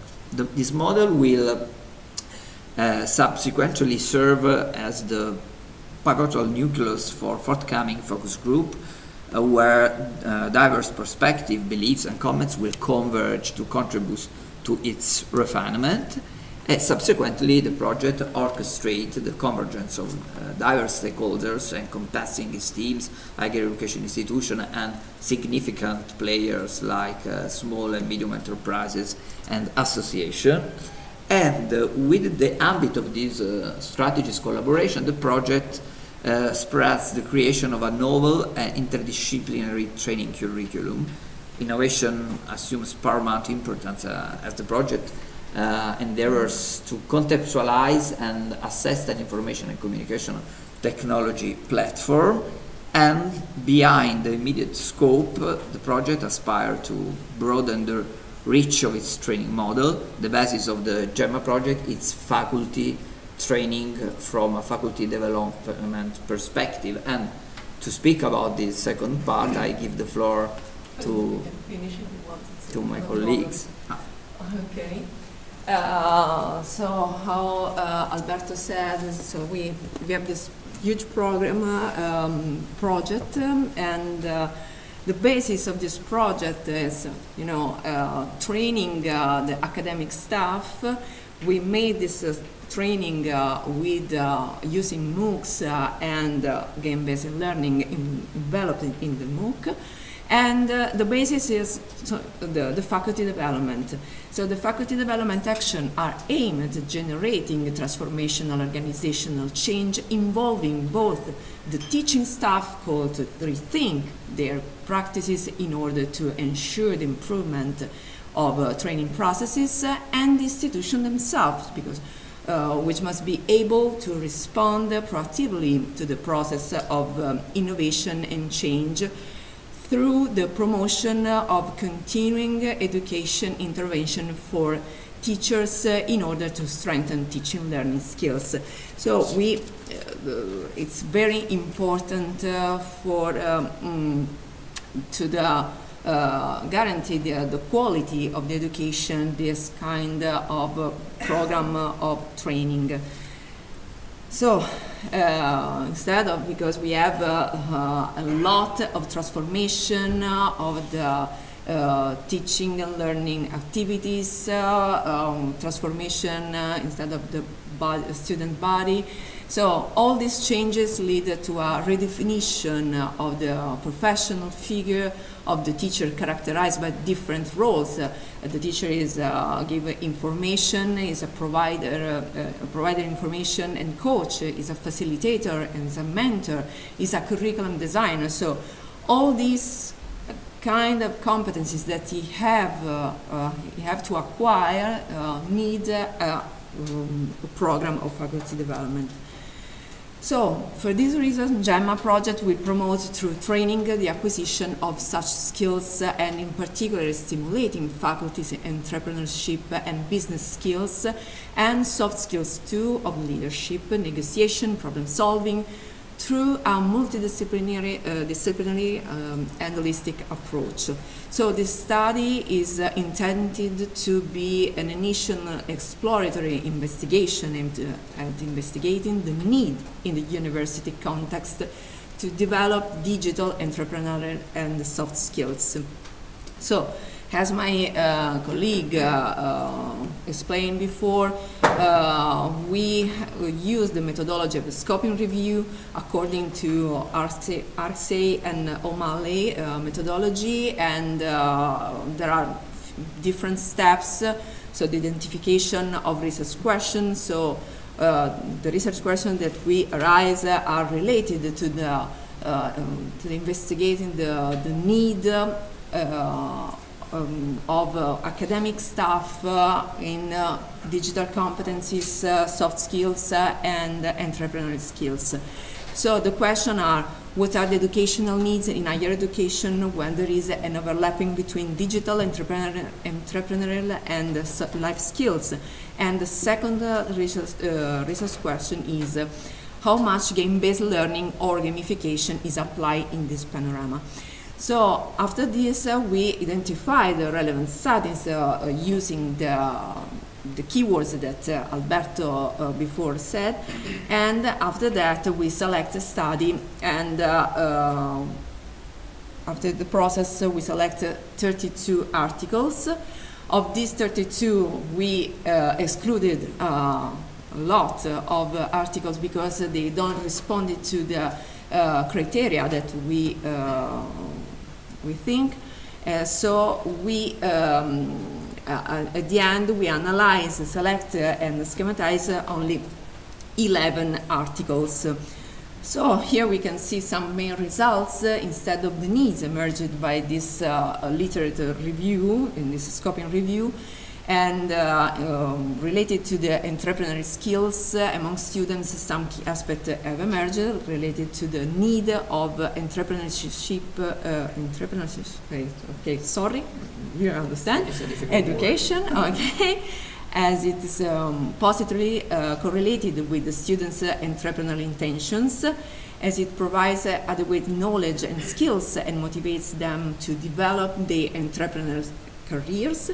And another aspect concerns the incorporation of successful entrepreneurial models, which include the adoption and entrepreneurial models that play a fundamental role in boosting students' confidence in their ability to start and manage business. Regarding to development of digital skills from the view literacies appear relevant to enhance digital security and increase training hours for digital competencies, taking into account the educational context and the technological, pedagogical, and content knowledge required for teaching. Another need is to train teachers in promoting technological skills in students as they are essential for their future personal, social, and professional development.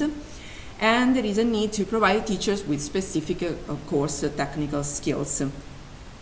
Regarding life skills, there is a need to elevate these transversal competencies by fostering collaborative community of practices. This approach not only enhances problem-solving abilities, but also nurtures interpersonal skills and collaborative teamwork. And another aspect is related to this intersection between well-being and soft skills that emerge from this selected literature. So the need to raise individual and collective well-being through targeted training and experiential learning takes on a central role in the cultivation of human qualities and soft skills. For answering to the second question related to the game-based learning, only 2 articles of this selection refer to the game-based learning, and one of these refer to this innovative methods such as hackathon, which also include gamification aspect.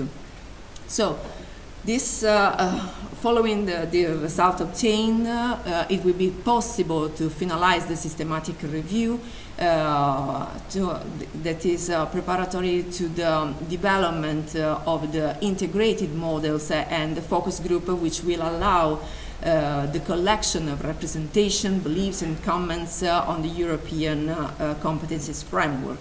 And this, all these steps will facilitate this co-design process of the MOOC course and the development of the serious game scenario that represent the practical activity of this course that we are improving, and the part in which students and trainers will be able to apply the concepts and the information in experiential mode and with practical activities learned during the MOOC. So this is just a view of this project and the steps that we are going to do. Yes, because yes. we start by 1 year and we are at the beginning. And if you need of some information in a deep way, you can write an email and we are happy to reply. Thank you. Thank you. Thank you very much. Thank you. This was really interesting, and it is the second time in this conference that we have heard that digital competencies of teachers are needed, as a matter of fact. And we have seen yesterday in Croatia, and they've been dealing with it, and now in Italy. That's great to see, because you've already got the project going on. So yeah. Great. So you say Bari. Yeah. Yes, University of Bari and the University of Mercatorum.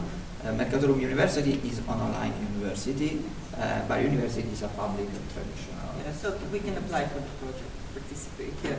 In summer, in In spring summer. and summer, Of course. Yeah. It's a pleasure for us. Great. Are there any questions? Yes, please, Emilia. Thank you for this very interesting presentation and ambitious project.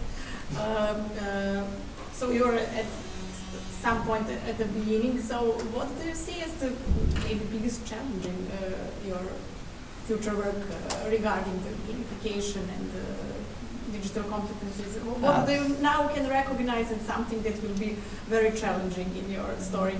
Yeah, and we have a problem.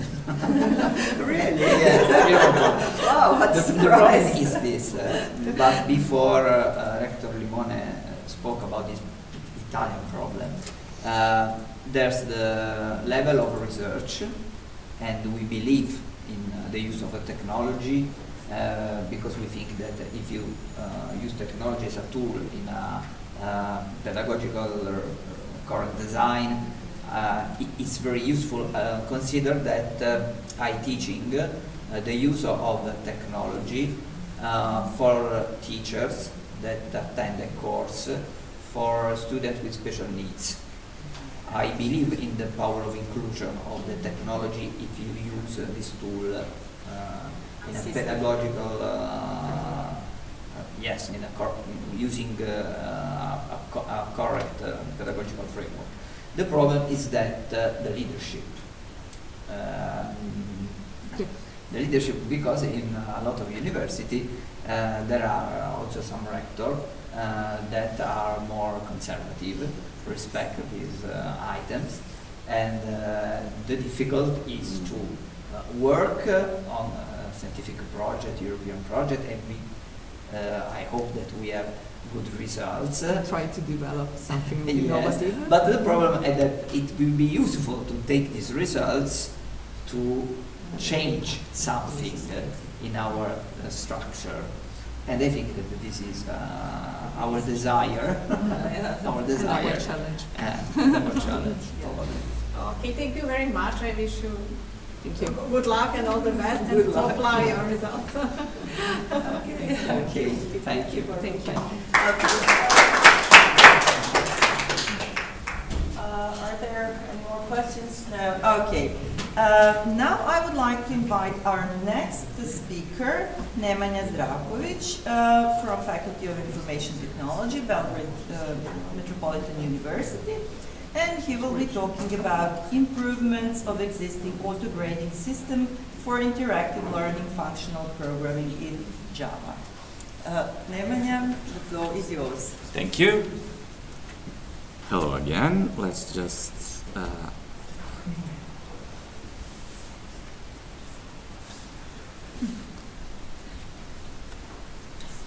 okay. So initially this was for a later session, but due to some kind of rescheduling, unfortunately this isn't so much game related, but game adjacent, so still on topic.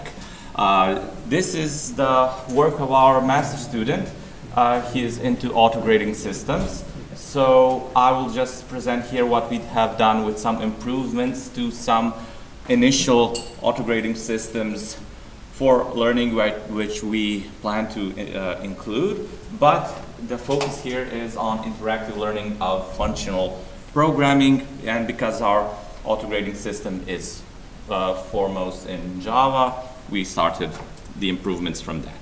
So a quick outline. So because we're talking about functional programming, we'll see what's the trend. Something about auto-graders, I don't know if you are familiar. It's you'll see what they are, and we'll talk about some improvements on our existing model with some conclusions and hopefully a discussion afterwards. So when it comes to functional programming, there should be another M there. So if we look at various articles for now from different portals, this is from medium.com. So everybody says, okay, functional programming is on the rise. So this was 2019, 2020, and so forth. Even on forums and other things. So it's not a trend, it's a long-lived one, not just a trend, and so forth. So it's finally going mainstream. This is at least one viewpoint.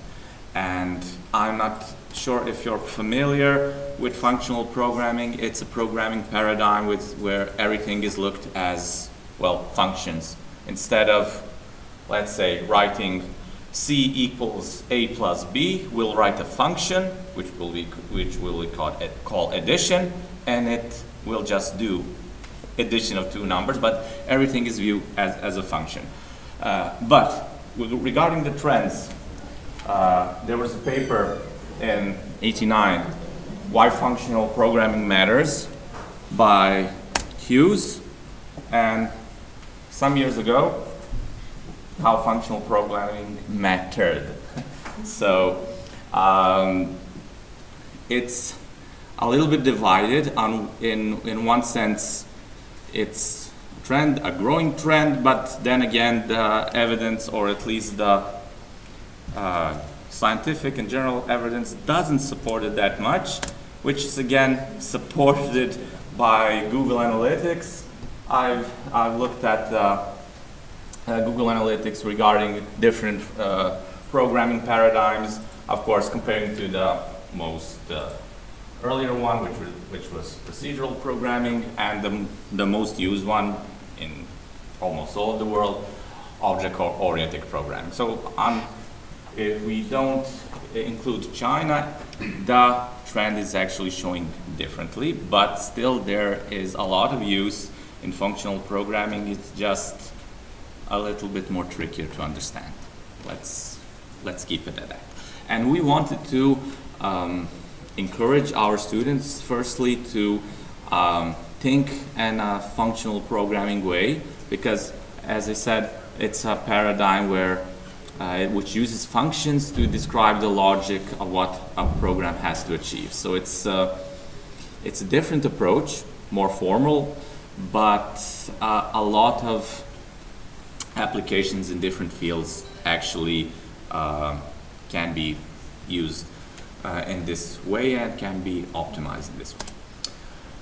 So, why Java? This was taken, again, two days ago. Java is from Theo with their index for programming languages, which is a good reference. Fourth so far. It was third last year, but still it's one of the leading programming languages in the world. We do our classes here mostly in Java. We now introduced Python as well as a first course, but we wanted to, because we have several courses in Java here, so let's include our autograder with that. In case you don't know, autograders are programs that are meant to help teaching staff by reducing their work, by doing what the name says. They will automatically grade programs. And the early autograders were more or less could only do simple assignments. So it was correct, incorrect, no more feedback than that. And we started with this, and now we have more sophisticated and improved model. So the issues first with, as I said, only correct or incorrect. It will check a strict set of successive instructions written by the student, so you couldn't get more insight from the whole assessment. And as I said, the first and the most easier programming paradigm that early autograded supported were only procedural paradigm. So the current generation, which Nicola has been working on, again, it merged with more or less the high-speed internet connection, modern web development, because it can be easily integrated in some on a server, so it will be hosted as a web application. You don't have to have a hardware or a compiler or an interpreter installed on your local computer, so it lowers the hardware requirement. You can write programs in browser to check. As I said, there is no need for additional installations on your side. And there's also no need for a dedicated IDE for now, but there are still some, let's say disadvantages, so there's an internet connection requirement. So what we started with an earlier autograder because that's his field, and then we introduced the things with interactive learning because that's the other thing that I'm involved with, so include the autograder in an interactive lesson. So what is our proposed system? So it has some earlier autograded implementation, but now it has emphasis on functional programming. The different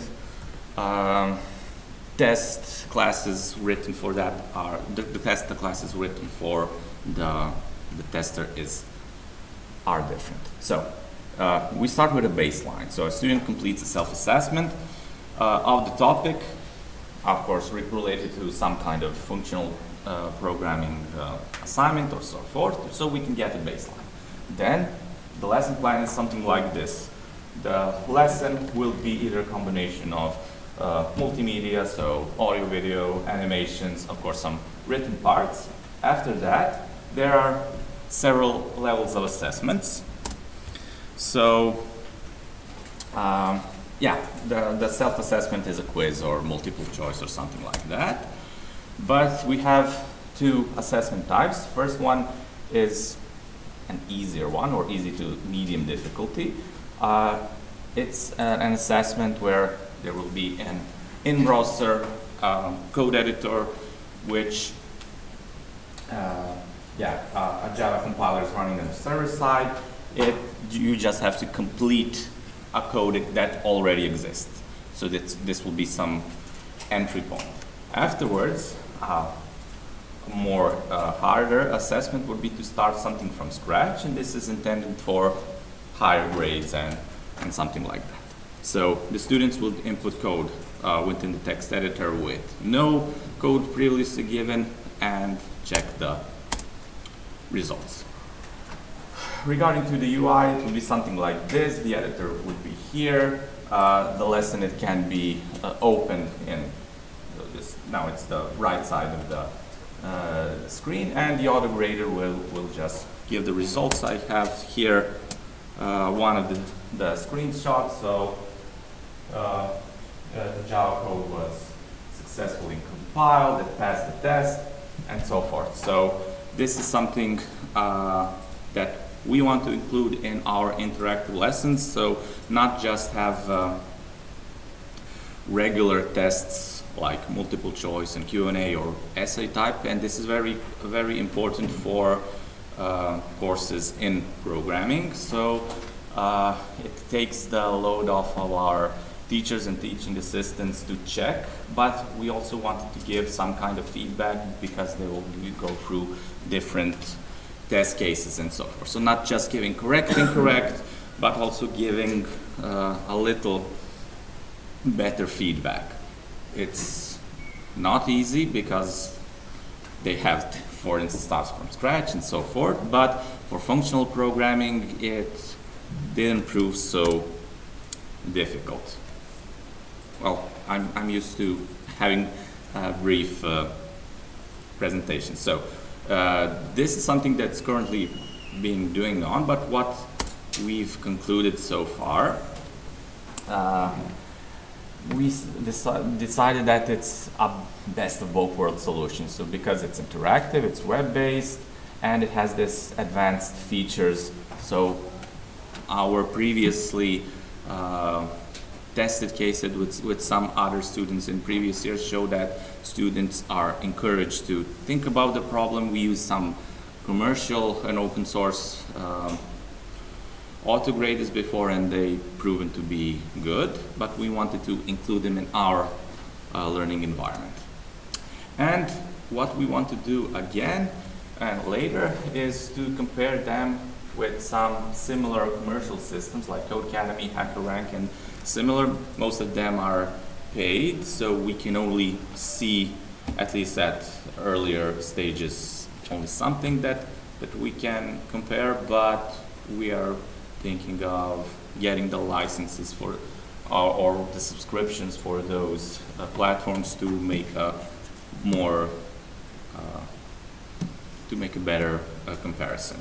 And of course, because we introduce new programming languages such as Python, we want to include the auto grader for Python, but if we want to focus on functional programming, we will perhaps think of more dedicated programming languages like the new ones like Elixir and Phoenix. So this is something that, as I said, Nico has been doing on his master thesis. Unfortunately, he's in niche now, so I will try my best to answer any questions that you have. Thank you. Thank you. I hope students will like grading. Well, For one reason, they trust the auto grader more than they trust ourselves in teaching assistants. Definitely. It's more objective, let's say. Let's put it that way. Okay, are there any questions? Yes, please. Okay. It's you. Yeah. I'm sorry. Maybe I need a microphone. No, Okay. we don't. If I understand correctly, in some assignments, you ask students to write code. Yes. Yeah. But do you evaluate the quality of student solution? That is, well, one of the advanced features. So we would, the idea is to include more levels of assessment. So one would be, is the code actually correct or not? But we also would like to include, as you said, code quality, code optimization, and so forth. Maybe to include some kind of AI algorithms such as NLP or something or adjacent to NLP to process the syntax and everything to see, as you said, because one level of feedback is it's good or not, but how good it is, and that's the difficult part. We've looked at literature for the past 10 or 20 years regarding autograders, and this third generation of autograders should have this support. So this is the aim.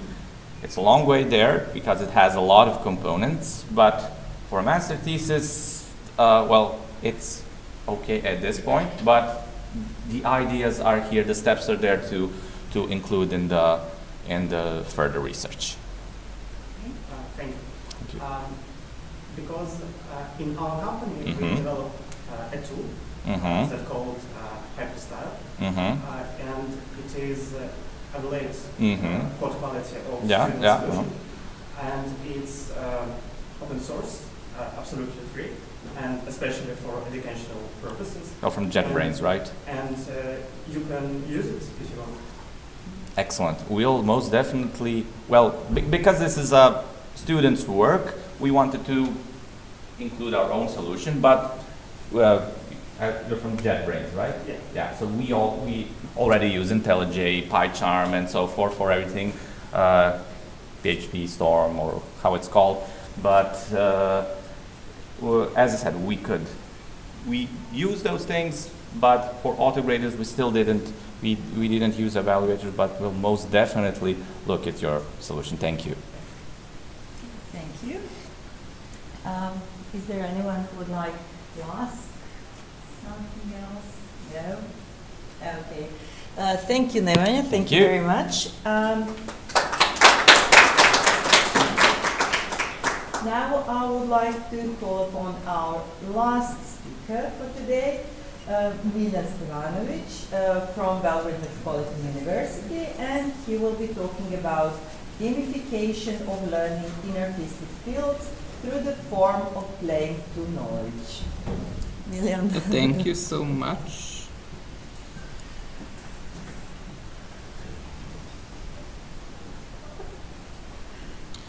After the presentation before me, I wanted to talk about different topics, but I will talk about the gamification of art in artistic fields specifically through the form of playing to knowledge. First of all, basic definition of the gamification is that it's a process that applies one or more elements of video games in different scientific or artistic disciplines. That these elements includes the implementation of video game mechanics such as text, graphics, moving images or videos, sound in combination with the digital environments. That is possible with the use of the augmented and virtual reality. Also uses the interactive and entertaining material and provides a dynamic approach to cognitive activities. And the individuals is not just the passive recipients of knowledge.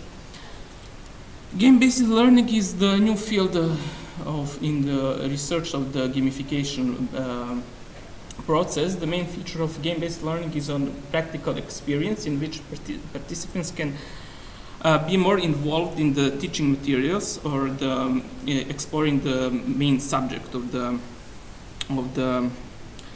on the class, and they are involving cognitive activities that include games elements. They are a direct relationship between the materials as the part of the studies. The main feature of game-based learning is that it's the process of acquiring knowledge, because individuals are indirectly related to the characteristic of the individual person. Then essential features of the game is that it provides enjoyment and provides context feedbacks to the students. Thanks to games and playing, each individual will reach to the knowledge in different ways with the help of their creativity and imagination. Also, in each group of the students, each person or individual can be contribute by solving the task in their own unique way. There is traditional games and video games which we can use in the teaching process. In addition to traditional games, video games are increasingly used now in the modern teaching. The difference between traditional games and video games are really minor. It's just reflected in their form. Is it physical or the virtual form of the game? The main part of the games are the educational games. They are mostly classified as serious games because the very creation of educational games requires the connection of several different fields, which Sara De Friatis classified in the computer science, natural science, and information science. We have I will now show the two main games that use the educational elements. The number one educational games for kids is the Big Brain Academy. It was created to test and measure the mental skills of the users, of the child. The game is segmented into 5 different categories that include think, memorize, analyze, compute, and identify, each with 3 different activities attached to them. The number one educational game for the adults is Assassin's Creed Origins. The plot is set in the ancient Egypt in the end of the Ptolemaic period, and the player can learn a lot about the historical as well as the visual looking of that period, moving through the virtual historical landscape and geographical landscape. Next topics in my work is about game and art, how we can use the elements of game in the art process. It's necessary to make the distinction between games and art. Mostly when we're talking about a game, we are talking about game as art in the way of the narrative of the games or the graphics solution of the video games. Gamification and artwork are more essential and deeper relation between games and art we can make by thanks to gamification method in the using of the creation of work of art thanks to new technologies, with the aim of the creative of interactive work of art. We already have the classic virtual tour to many museums, but we can upgrade that with the possibility to interact with the museum's objects itself. For example, we have the, I am really bad with pronouncing the Greek names, we have the example of Professor Karios Achilla, who with his team did the virtual mapping of the Petrolona cave in Greece with the elements of interaction with the findings where they find it in. This project is called Cave 3. Next we have the ArtEdge project. It's the permanent collection of Theologian Fine Arts Foundation in Thessaloniki, Greece. They use the multimedia educational application with the games such as classic questions games, like different art trivia games, where we have the offered answers and we can learn a lot about the object itself. Even more interesting, we can have the make the conservation of the work of art in their collection, in their department for conservation. We have the Tate Worlds. It's the maybe the best example of the games and art combined. The two these two examples are there just using some elements of video games in the real world, but the Tate works are completely virtual works. They are specially created maps for my Minecraft gaming platform, which was done by the community, the Common People community. This project includes the 3 paintings from their collection, and they made the Minecraft maps which we can download for free. For example, we have the Christopher Nevinson painting, The Soul of the Soulless City, and on the right we have the avatar of Christopher Nevinson who introduced us to the painting, and then we can start to explore the painting background by playing the game. Next topic is about using the interactive technology here in Serbia. The best example of this is the Museum of Vojvodina in Novi Sad. They are the leader in the process of digitalizing movable object of cultural heritage in our country. They have the different parts of the different project. One of them is the famous mouse Haralamti. It's the mini-series, like 2 minutes long, and the mouse is the hero of this animated series, who introduce us with the different objects from their collection. Then we have the Golden Hamlet, is an interactive comic in augmented reality. By reading them in the augmented reality, we can find out the whole process of the discovery of this Golden Hamlet. And then we have the Muzejska I Sveznalica, is the application for smart devices that with the help of virtual guides we can learn a lot about facts about different museum objects.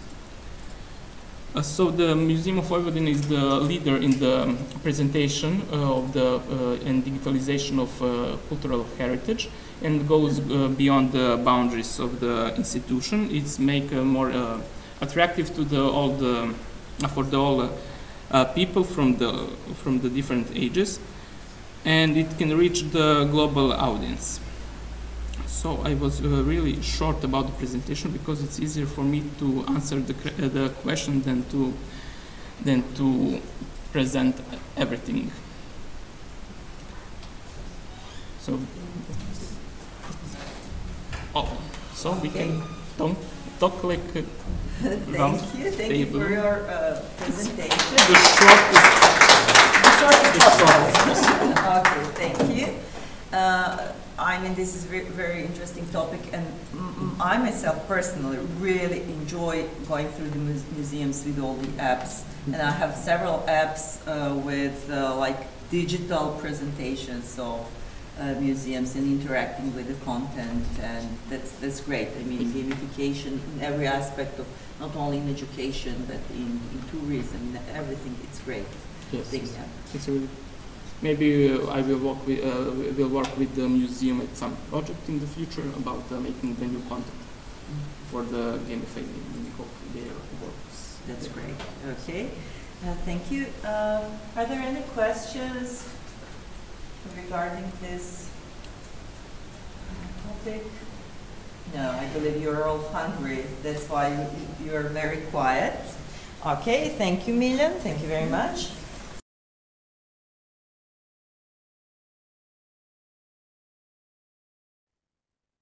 Okay, we will continue now with our agenda, and I will announce our speaker, Marina Jovic, from Liberal Arts Departments, American University of the Middle East, Kuwait.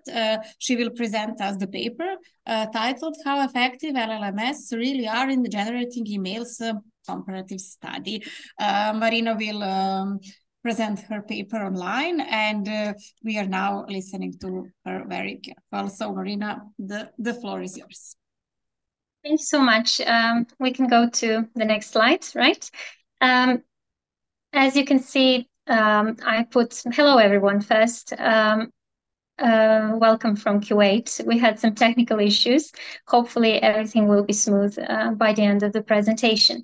So you probably wonder why historical pragmatics is there next to our beautiful campus. This is actually the topic I did my PhD in, and I just wanted to show you that I went a long way to teaching business writing, which is in the next picture.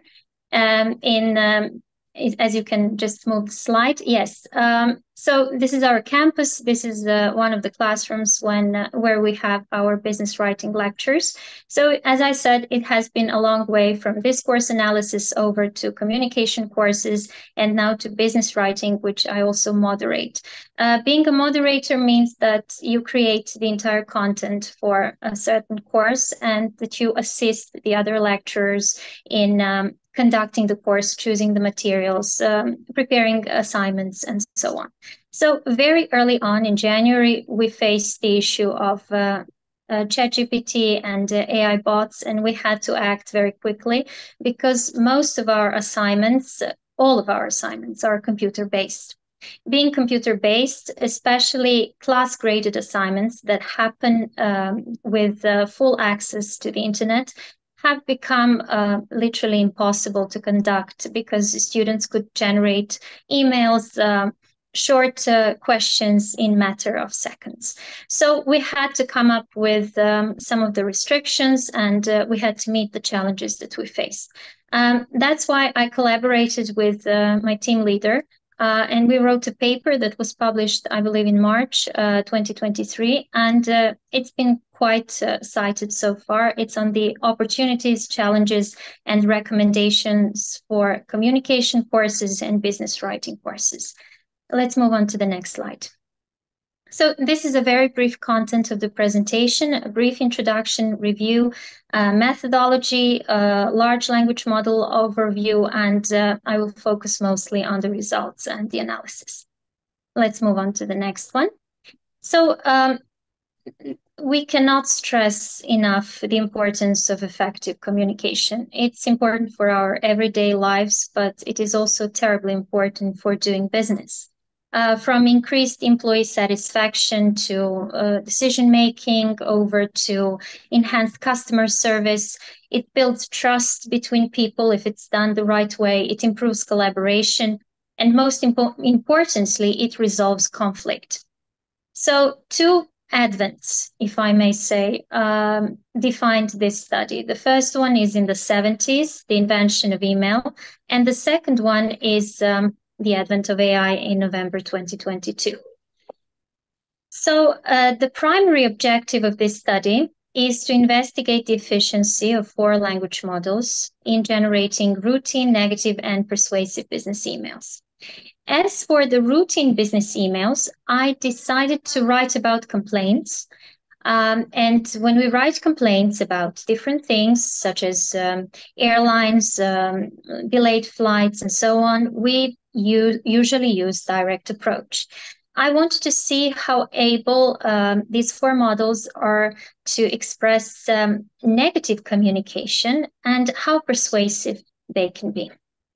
So let us move on to the next slide. Yes, this is what the primary objective of the study is, and these are the exactly research questions.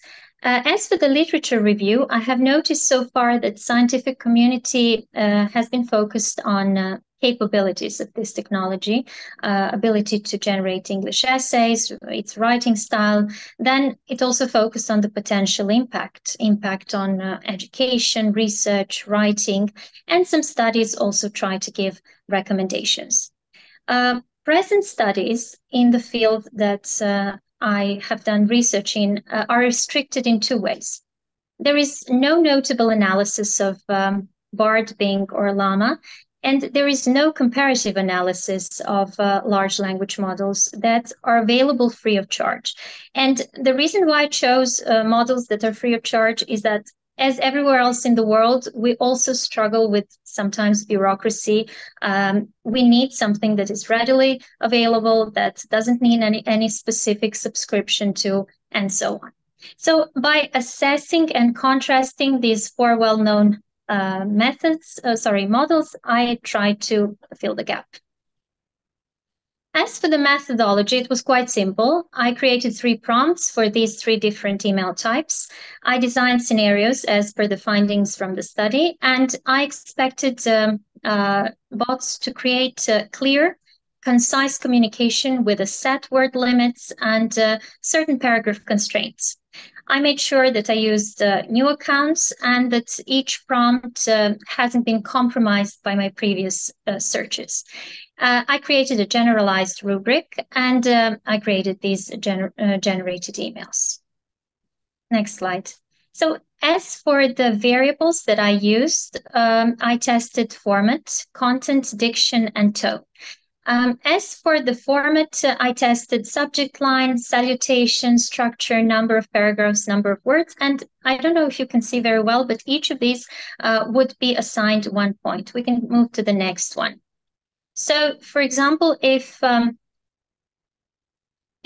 email had relevance, if the information is highly relevant, then it would be given 1 point, mostly relevant, 0.8, and so on. We can move to the next. So I'm not going to stay too long on large language models. As you can see, whenever you do research in technology, some piece of information is bound to become outdated. So this actually happened in a matter of 2 days because ChatGPT already got internet access with pairing with Bing. Just a very quick overview that BART is Google's AI tool, that it is relatively underused. The good thing about BART is that it incorporates instructions to improve learning. It has other downsides, which we will discuss later. As for Llama, its pro is again adaptive learning, but the con is that it is still being developed. So in a way, it has different approaches. You would know these things. I believe they're experts, so they would know these things much better than me. It's still limited and slow, so it can be a deterrent for our students. And as for Bing, internet access now pairing with ChatGPT, for example, for me as someone who teaches writing, it's interesting that it offers 3 conversational tenses. For example, you can ask it to write in a more imaginative, more balanced, or more precise way. So we can move to the next one. These are the emails that I tested. I already mentioned a few things about them, but in terms of structure, in complaints and routine emails in general, we want to put the main idea at the very beginning. We want to then proceed to details and reasons, and we want to end respectfully. But before that, we want certain specific requests. So if it's a complaint, we want a request in the form of refund or something similar. In negative emails, we're giving a negative piece of information. And the approach that we're using is indirect. So we would start with a buffer, and then we would give the reasoning, and then proceed to the bad news. So bad news would be somewhere towards the end of the email, and we would try to show positive angle as well if it is possible. When we talk about persuasive emails, these are usually emails that we find in marketing and sales messages. The structure is typical one for commercials. We call it AIDA, although there are many other organizational patterns. We usually grab people's attention, we create interest, and we need to build desire in the product or the idea. And then finally, we need to act. We need to ask the addressee to act on our proposal. So next slide. This is how it all looked, a little bit of table, a little bit of chart. We will move on to the next slide, please. I just wanted to show you differences between the output that I received. So as you can see here, BART performed best in terms of subject line. However, it failed together with ChatGPT in greeting, salutation. It's very generic, so it may pose a problem for the student. If the student doesn't know the right etiquette, he may be a little bit too straightforward. In terms of structure, I will again stay with BART. It generated an email that had 7 paragraphs, and we requested 4. So it also had a lot of issues with the organization of the information. A lot of details were at the very beginning. Then there were some repeated paragraphs. 1 or 2 were completely unnecessary, and so on. The other bots were more successful in this regard. As for the number of paragraphs, none was successful, and BART was the only one that managed to stay within the expected word limit. Let's move on to the next one. As for the negative information, as I said, the structure with the negative news emails is very specific.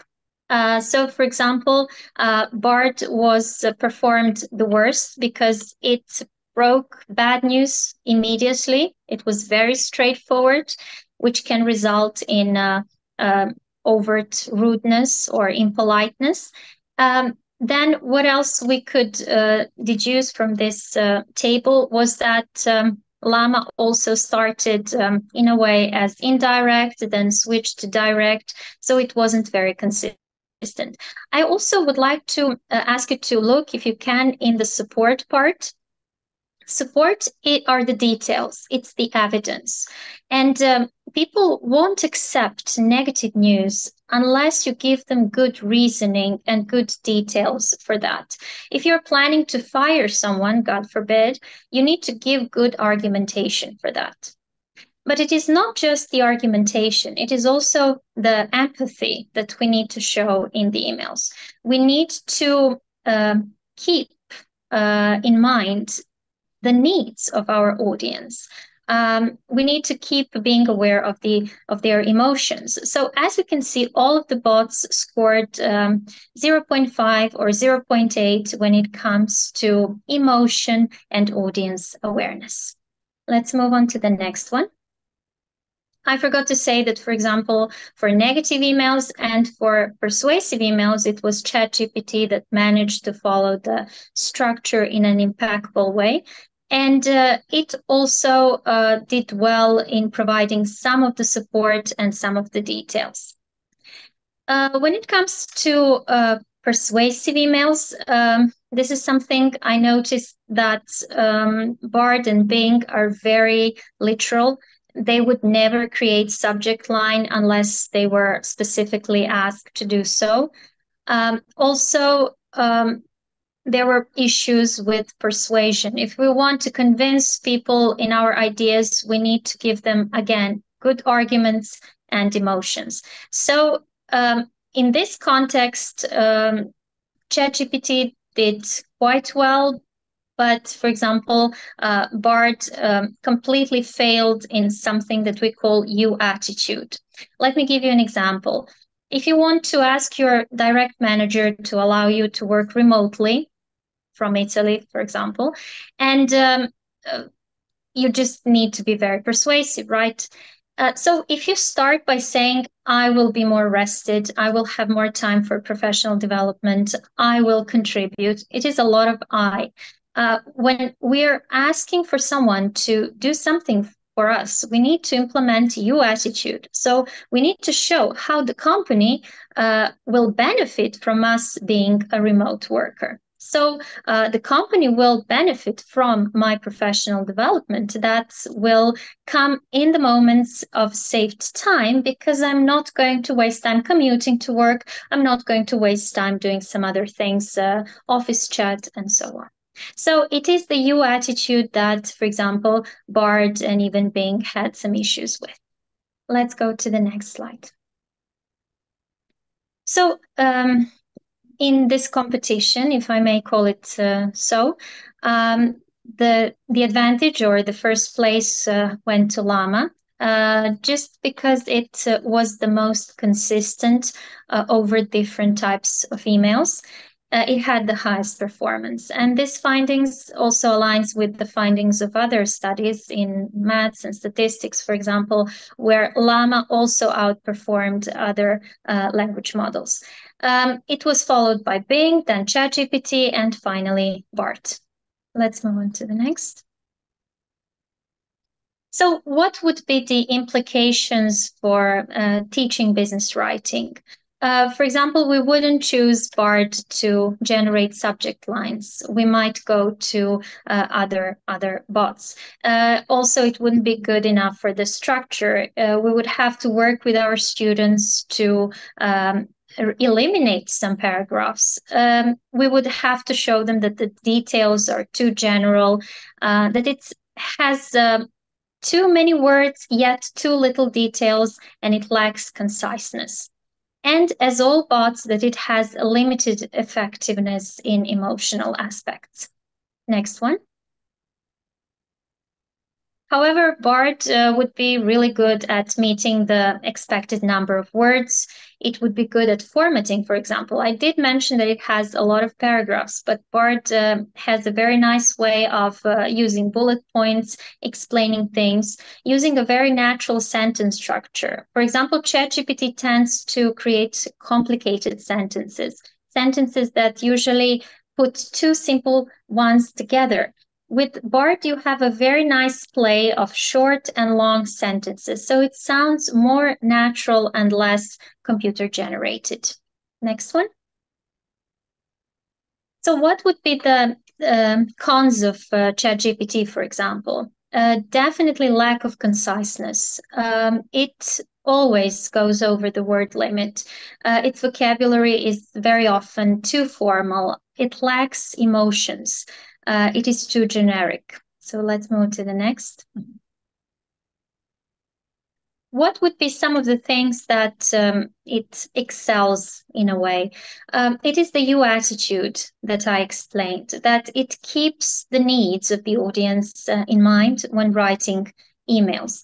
Also, it is a perfect tool to teach certain structure, whether it's for the negative or for the persuasive emails. And it very often meets the expected paragraph count. Next one. Llama suffers from similar ailments, to say like that. Again, specified number of paragraphs, word limits, failing short in conveying emotions, especially negative and persuasive emails. But the good thing about Llama is its consistency. It fails, but it still produces decent content. Next one. Its strong points would be in greetings, salutations. It is also very good in creating calls to action. What would be the call to action? If we complain about something, we expect appropriate solution, right? Llama is able to adjust these things and keep the unity. While, for example, BARD would complain about overbooking in a plane and then demand a lot of, how to say, inappropriate things, not really inappropriate, but a lot of too many things as a solution for this problem. Another thing about Llama is that it maintains the right formality, the right politeness, vocabulary is good, not too formal, it is concise enough. And the very big problem at the moment with Llama is that if you try to copy-paste the content, it is just going to be one big square. It loses its formatting. So I think it is a little bit, it is going to be a little bit frustrating for the students if they try using it. Next one. Finally, with Bing, very similar problems to the others. It excels in clarity and courtesy. It is also very appropriate for in-class activities, and I have started using it with my students because you have easy access on computers and it doesn't require sign-in because it's a form of a search engine, and it offers, we will see, at least in my opinion, good teaching opportunities. Next one. So the study has a few limitations. It focuses on only 4 large language models. Larger sample would lead to better understanding. Also, evaluation revolves around only 4 email types, while there are so many different pieces of business writing. Use of rubric involves subjectivity, and there is no comparison with human written emails. Next. as for the future research, examining the link of human AI collaboration would be very, very beneficial. Integrating AI into teaching practices is something that I'm working on with my colleagues, because our university has accepted the use of ChatGPT. We're even encouraged to implement it in our courses, in our practices. And we're, of course, advised to carefully monitor what is happening with the students' use of it. For example, they are completely unable to use them in the midterms and finals because they happen on campus, and they happen through the Safe Exam browser, which means that they cannot access internet or any other files, but this specific Moodle page where the quiz is. But when it comes to projects that they work on at home, we rely a little bit on Turnitin, although Turnitin hasn't been proven itself to be 100% reliable. However, it may help us together when we know how these bots work, and when we combine it with Turnitin, when we practice with our students in class, when we kind of get hold of their level of knowledge and of the English language, it gets easier to grade the assignments and create the grading rubrics.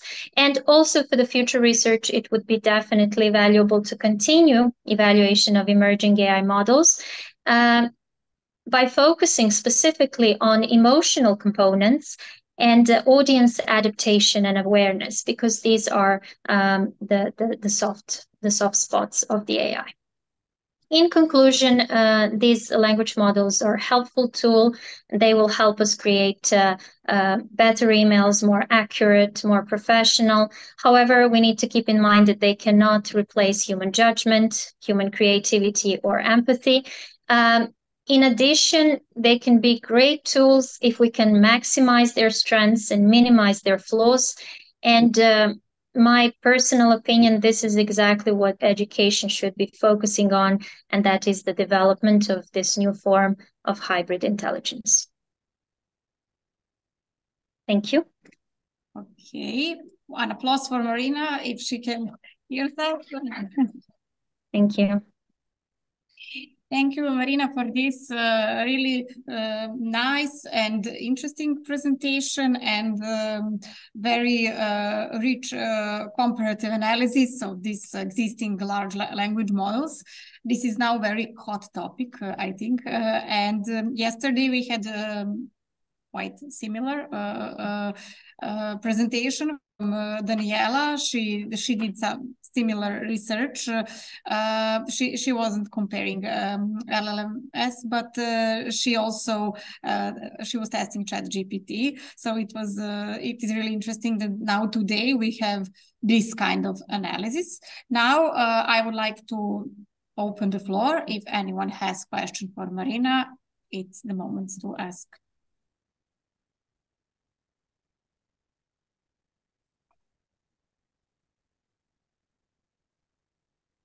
Okay, then I will ask. I would like to ask, considering your future work, what is something that you see as the biggest challenge in the future work that you here put that you will work on? What do you think that it will be maybe most difficult to handle? And what is something that you will do first now when you have this experience after this analysis that you provided? Well, definitely it's the implementation. The implementation is very challenging. Mm-hmm. And as I mentioned, doing research on AI, which moves at speed of light, is very difficult experience, because you need to keep up. The moment you write something, you need to change it. So finding a way of comprehensive I'm talking now about the implementation. So I think we should be working towards implementation theory in educational pedagogical practices. What are do's, what are don'ts. I think that people need these things the most.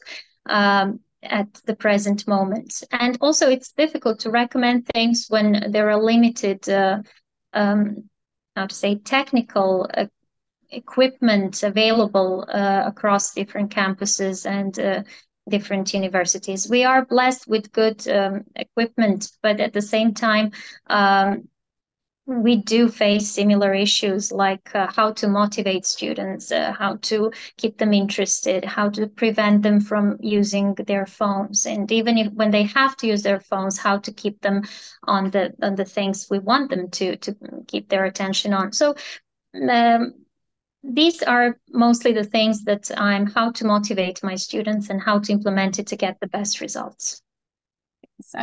We totally understand. I think that we really all have the same issue. For all the teachers in the world, students' motivation is a big challenge for all. I totally agree. Okay, I have a question now. Yeah. Daniela, maybe you can come here. Can she hear you from? Hello, Marina, once again. I have a question as well, because we had almost the same results, I mean, when it comes to ChatGPT. And my conclusion was as well that ChatGPT does not care about word limit. So it simply writes, not even the paragraph limit. I tried with 7 to 8 paragraphs, with a 5-paragraph approach, but it doesn't care about it. But then I got a kind of remark from Miroslava Raspopovic, and she said, well, it's because in your instructions, you've put something like, write an essay in around 240 to 280 words, something like that. And the word around was puzzling for ChatGPT. I have never thought of it because for an English language teacher, it's such a normal thing to say in around. I'm just curious to see your instructions. Were they in around, or were they like, I don't know, like word limit or something? Because I think I wrote in the, I don't have the paper open now with the scenario, but I think it says write from 150 to 250. Okay, so I think I did not, I don't think I used around as a word per se, but I did use this range, right? Yeah. But for example, Bard and Bing very often they produce the exact word number. Yeah, but yes. that's a good point, because some language models did that. However, ChatGPT cannot do it, even though you said around. I mean, you had that word limit both for Llama and Bing, and they stick to it. Yeah. Okay, great. Thank you. Welcome. Thank you. Okay, Marina, thank you again for this presentation. We hope that we will see you again next year at the conference with some new research results. Thank you so much. Thank you for having me. Bye-bye. Bye, Marina.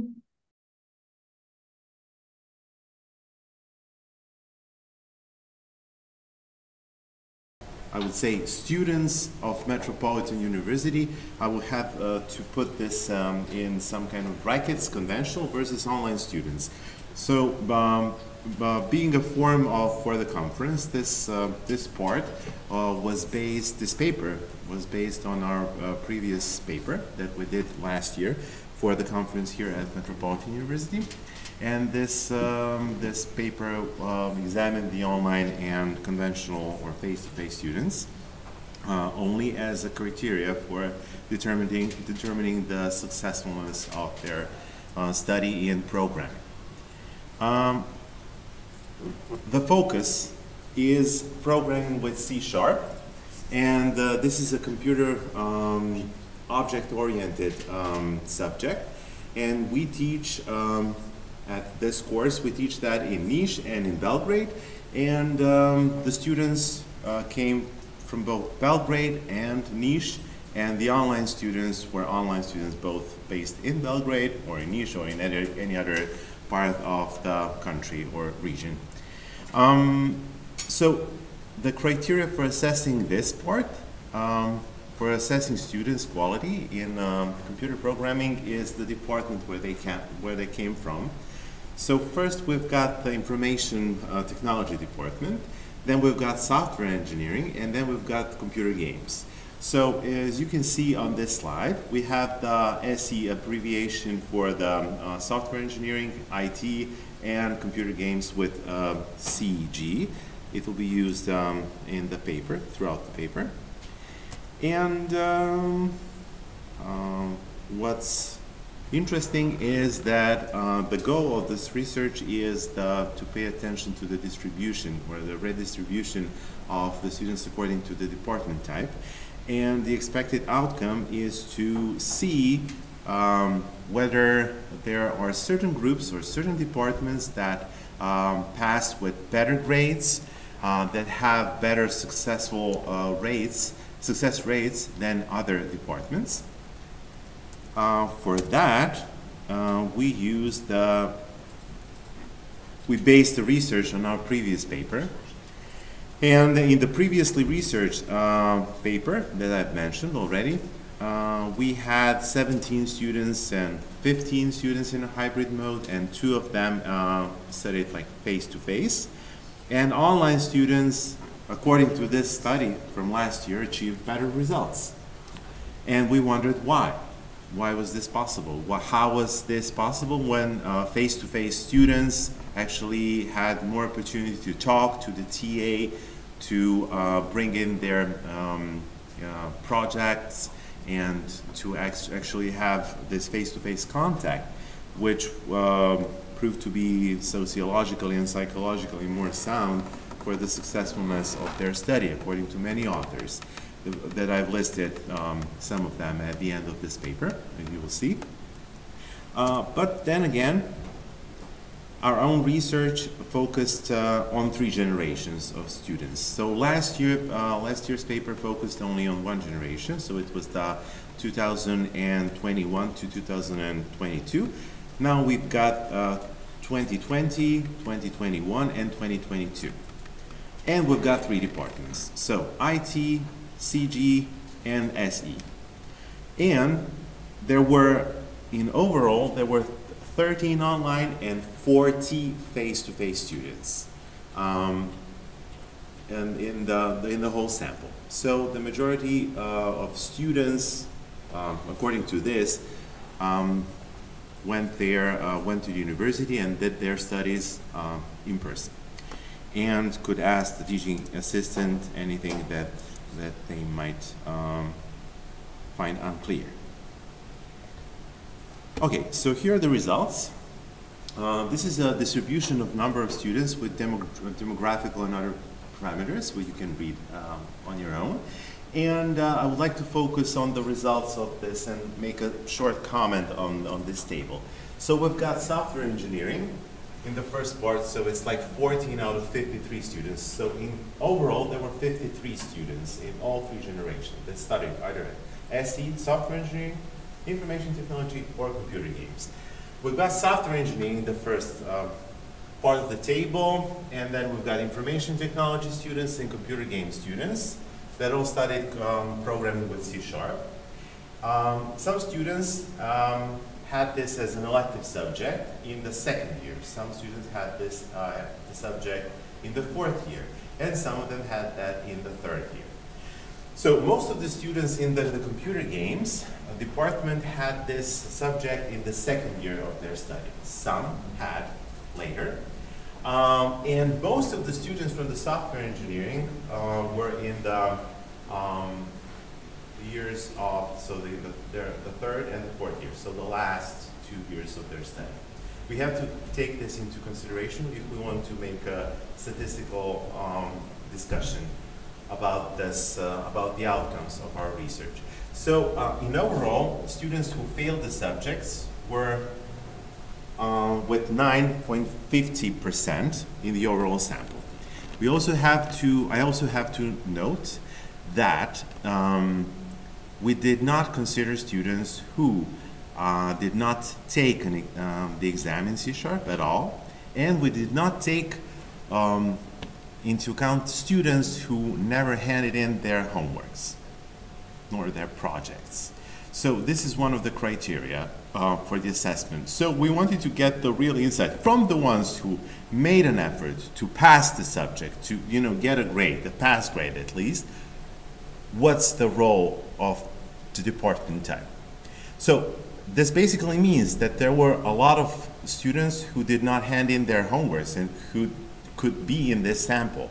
So according to this, the pass rate would be less, and the students who have failed the exam would be greater. So we have to take this probably 1.1 or 1.2 coefficient would have to be applied for this. Okay, so now we've got to come to the discussion of the results. Okay, what we found is that there was the best year for programming with C# was obviously the year of 2020 to 2021. I will just go back briefly to the table to see. So this is the 2021, if you can see this is the representation. So we've got only 9% of students who passed with pass grades. So pass grades were 6, 7, and 8. And we only have 9% of them, whereas we have a number of students who passed exams with very good grades, 9 and 10. We've got almost 90% in the first generation. The second generation had a more or less drop back in the quality of the study according to the grades that they had. So it was like with 57.1% having pass grades. And so it was around, in the second generation, so 25% of this redistribution that had the grades of 10, 9 and 10. So, and we have the third generation, the third academic year of 2022, 2023, so the latest year of study that we had. So we have this 42.8% of students having pass grades, and we have 57% of students having 9 and 10. So, which means that by far the second generation, the so-called pandemic influenced generation of students was the worst, which can be attributed to the specific conditions of the pandemics, of course. But then again, we have another analysis, and we can discuss this as well. So that is that in the most of the students who had good grades were actually students who came from the second grade, from the second academic year that they had. So this is basically the computer games department. Then I made a small digression by analyzing their works. So it's actually, I made an inquiry during the lectures, during the exercises, about the overall knowledge. So it appeared that the grades are not the only indicator for success of a programmer. Why? The students of the fourth year who had more experience than the students from the second grade, they appear to have worse grades than the ones that have the elective subject, this programming with C# in the second year. But then again, when being asked about different software that they are using, for example, students of the second year did not know anything about HTML, about the construction, about some serious problematic that any front-end developer must have. HTML, CSS, JavaScript, and all the frameworks that were very much connected to the ways and principles of the programming with C# subject, such as the MVC principles and some kind of advanced principles of modules that we need to apply, were lacking. So this basically comes down to the analysis that even though we have this distribution of the 75% of total in computer games that have passed, like 6 out of 8 in the last generation, and we have 2 out of 8 in the previous Corona generation, and we've got this one to be pretty much not relevant for the overall knowledge. So what I want to imply is that so in the future we'll have to focus more on the assessment of quality and some kind of user experience that we need to take into account when assessing the quality of the program, and whether online studies in C# or face-to-face studies in C# are more indicative for the for the pass rates. And similar research also focused, for example, Deng and all, they proved that there is some kind of that there is a specific thing about computer science major students that you have to take into account when you discuss these results. They have knowledge of the softwares that they're using. Some percentage, like 38 to 39%, according to the study by Mukhtar, have been involved in companies, and they are working on coding each day. They have this knowledge of the basic frameworks that have been used in the computer science. So the question is whether these results that we gained would be representative for any other department type, especially the ones that do not necessarily focus on technology and do not necessarily focus on computer programming with object-oriented programming as the main tool, like we had an opportunity to see from other lectures today, that object-oriented programming is this is the foundation for developing a successful career afterwards as a programmer. So, and what's next is also that students who had some experience with QA and with testing of the software would not necessarily better at having grades with 9 and 10, but were better in terms of realizing what an HTML, CSS, and JavaScript does and what kind of importance it has for the overall career that they might be pursuing after the faculty is over. Okay, so we've got also the discussion on other similar studies. So some of the authors discussed specifically Java programming tools and an acquisition of some online tools and that are centered around non-IT studies. So there is much study being done in non-IT studies in this topic.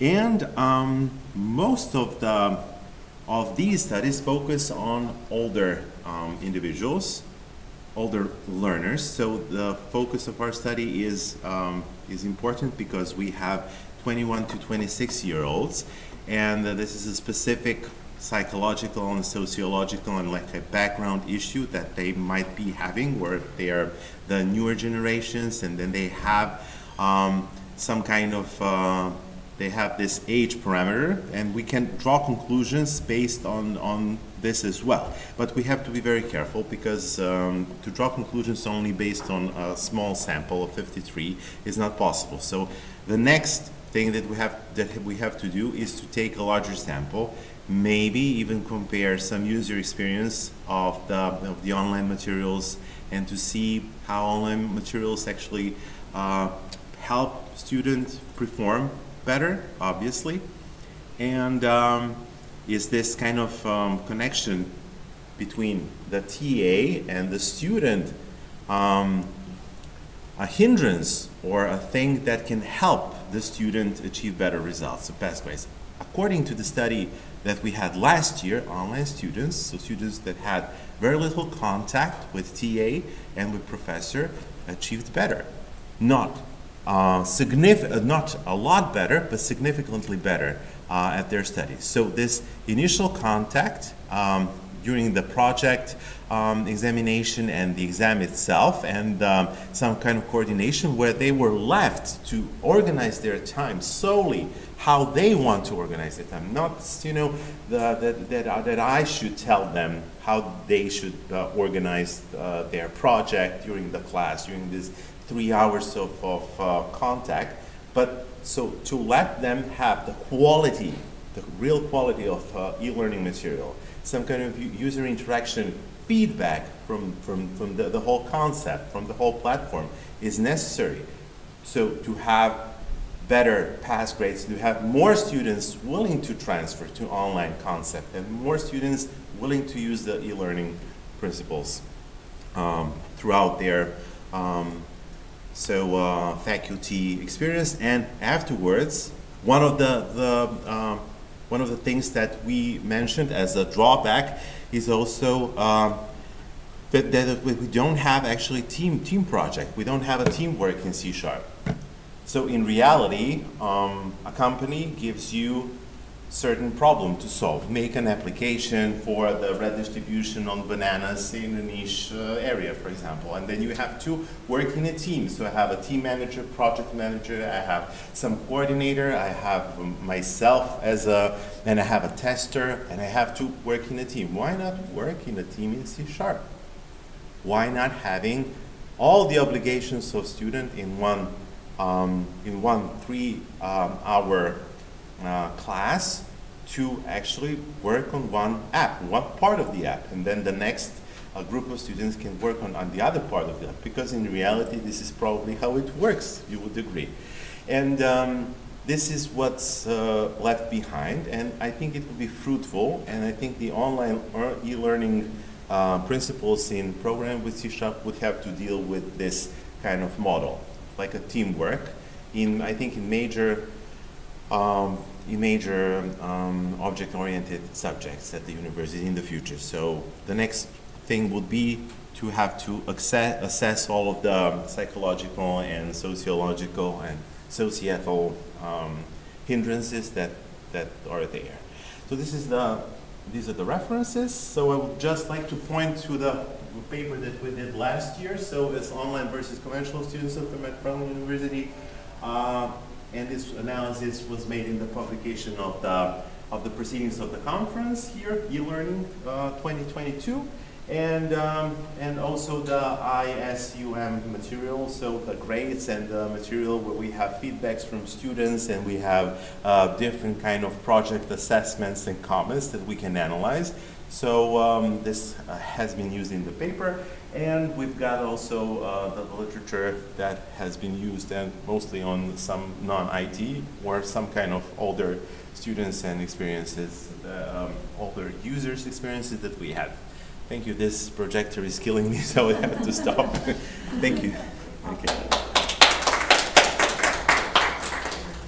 Well, thank you, Alexander, for your presentation. You have interesting results, and it is very nice that you are tracking your students from generation to generation, so your analysis is every year. It's popular to track. Yes, so that is very nice. Is there some question in the audience for Alexander? Okay, then I will ask the question. Maybe it's more just not question, maybe more some comment. Maybe I don't know, am I right? But I think that in your analysis you didn't include did they pass the exam in the June or July? I don't know. Is that January 1st? Okay. Did they pass that in January or in maybe October? That's not the same. Maybe that could be interesting to include in your analysis, and maybe to try something that we did, like project-based learning, and to implement that for next generation. That would be now, right? from next week. So you can present your results on next conference, just to compare the difference between the generation that had project-based learning and the generation that didn't have, and maybe something like that. Yeah, that would be the nice. Yeah, I didn't take into consideration the time when a student has passed or not, tried to pass the exam and didn't fail. But this could be a criteria. Normally, when computer programming, I would have to say that programming with C# is a little bit specific, and the students that studied, they are involved in different companies, and then they work. I had most successful students passing the exam with very good grades in the last in the last minute, so to say, in September and October. And it is because maybe they work, they don't have time yes, to commit. Yes, to commit to the project itself, yes, because the project is it's not large, but it's still you know, something that they have to do, and they always have this. They always leave it for some better times when they will be less busy, and usually that's not the best students you know, pass in January or February or in April. So that's not okay. That could also be a conclusion. Yes, for sure. Okay. Thank you, Alexander. Thank you.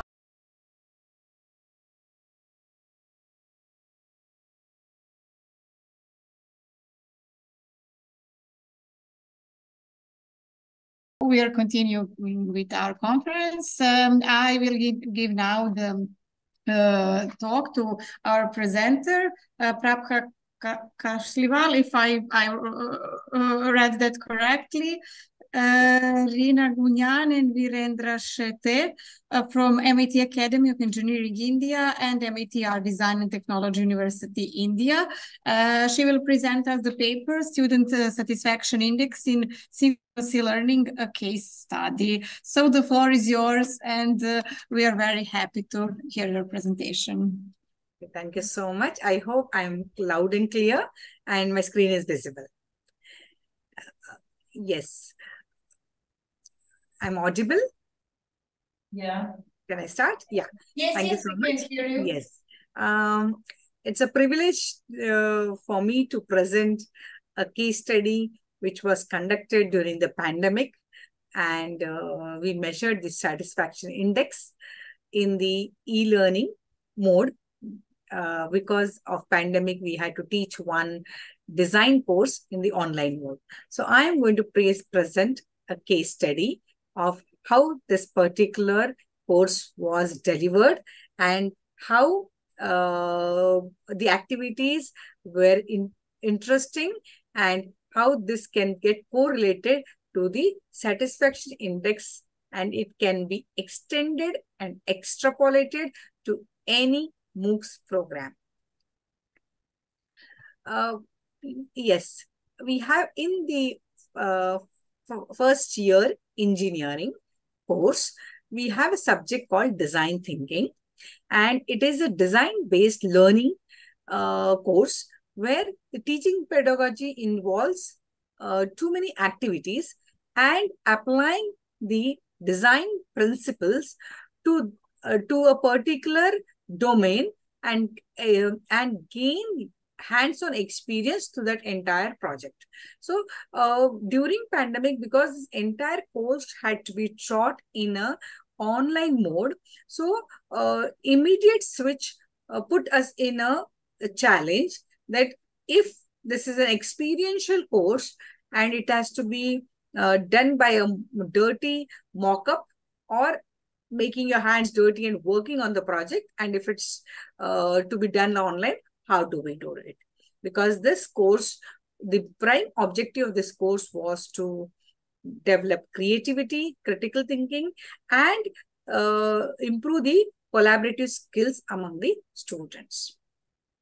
So the objective of the design thinking course is to disseminate the philosophy of design thinking with e-learners, enhance thinking in order to introspect and inspect and introspect different diverse solutions to the existing solutions, or innovate for some new ideas, and sensitize about the feasibility, desirability, and viability. So when I say feasibility is from the point of view of the engineers, desirability from a point of view of a designer, and viability criteria, which actually when intersect these three spheres gives a wow factor, and that wow factor we can call it as innovation.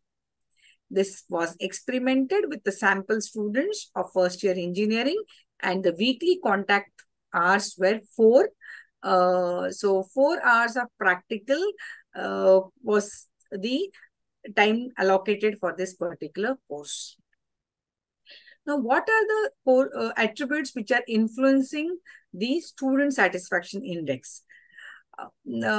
After the course was actually delivered, then we came across that yes, the e-learners' emotions play a major role in getting correlated to the student satisfaction index.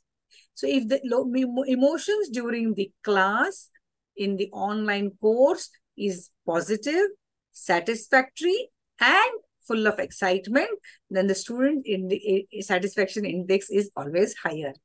But if there was some activity or some problem during the assessment, some differences during the assessment, or the platform was not easy to use, then if the emotions of the e-learners was not right or in the negative sentiment, then the student satisfaction index, which is SSI, is a lower one. So the student satisfaction index is directly proportional to e-learners' emotions.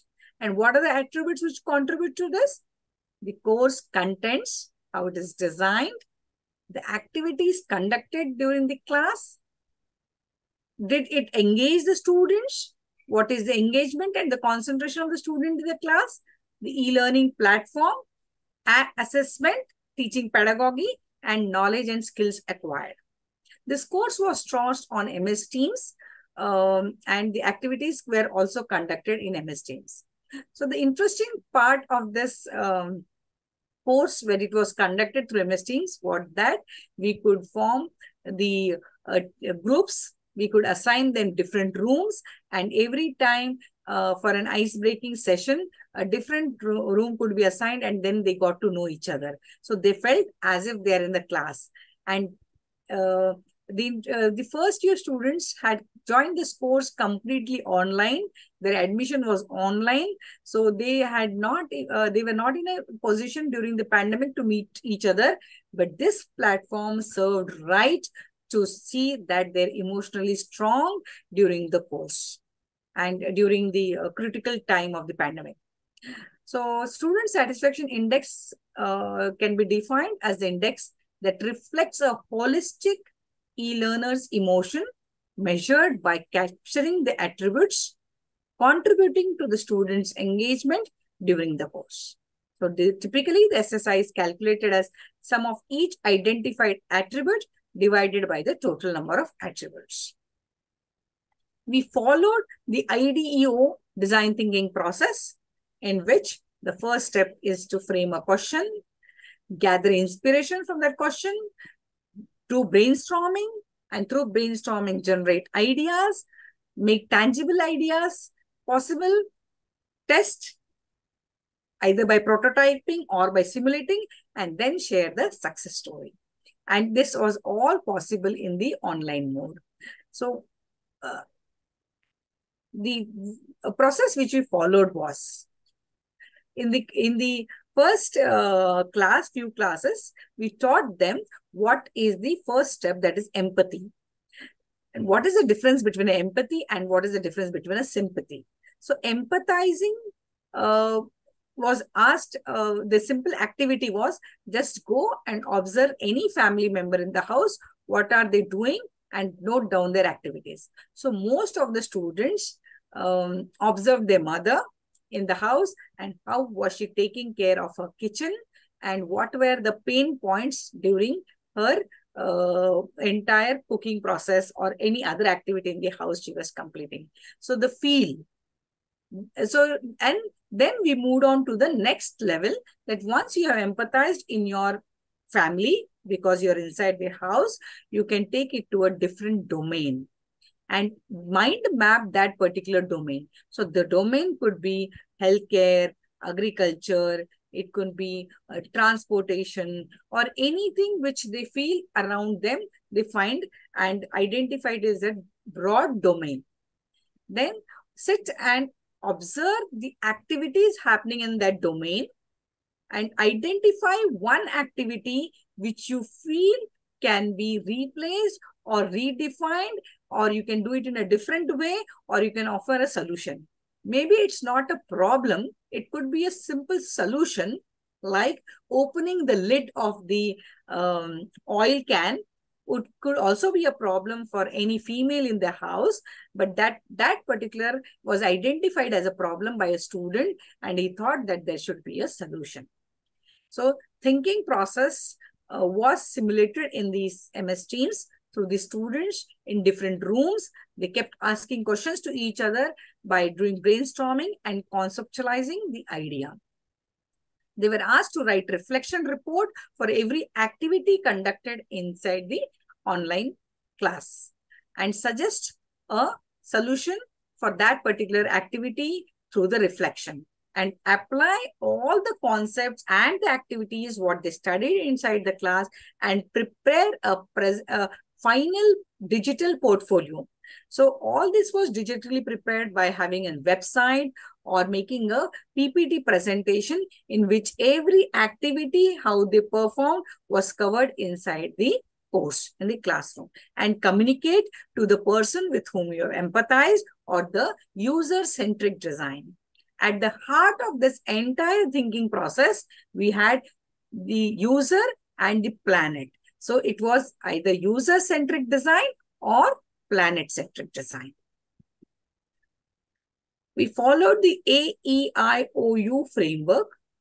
A stands for activities, E for environment, I for the interaction, O for object, and U for the user-centric approach. So we start from the pain point, that's the sad story of I told a airtight packed, vacuum packed oil can, which has to be opened, which the lid is very tight and could not be opened by a senior citizen, a senior middle level lady. So that was a pain point. So identified problem through empathy mapping process.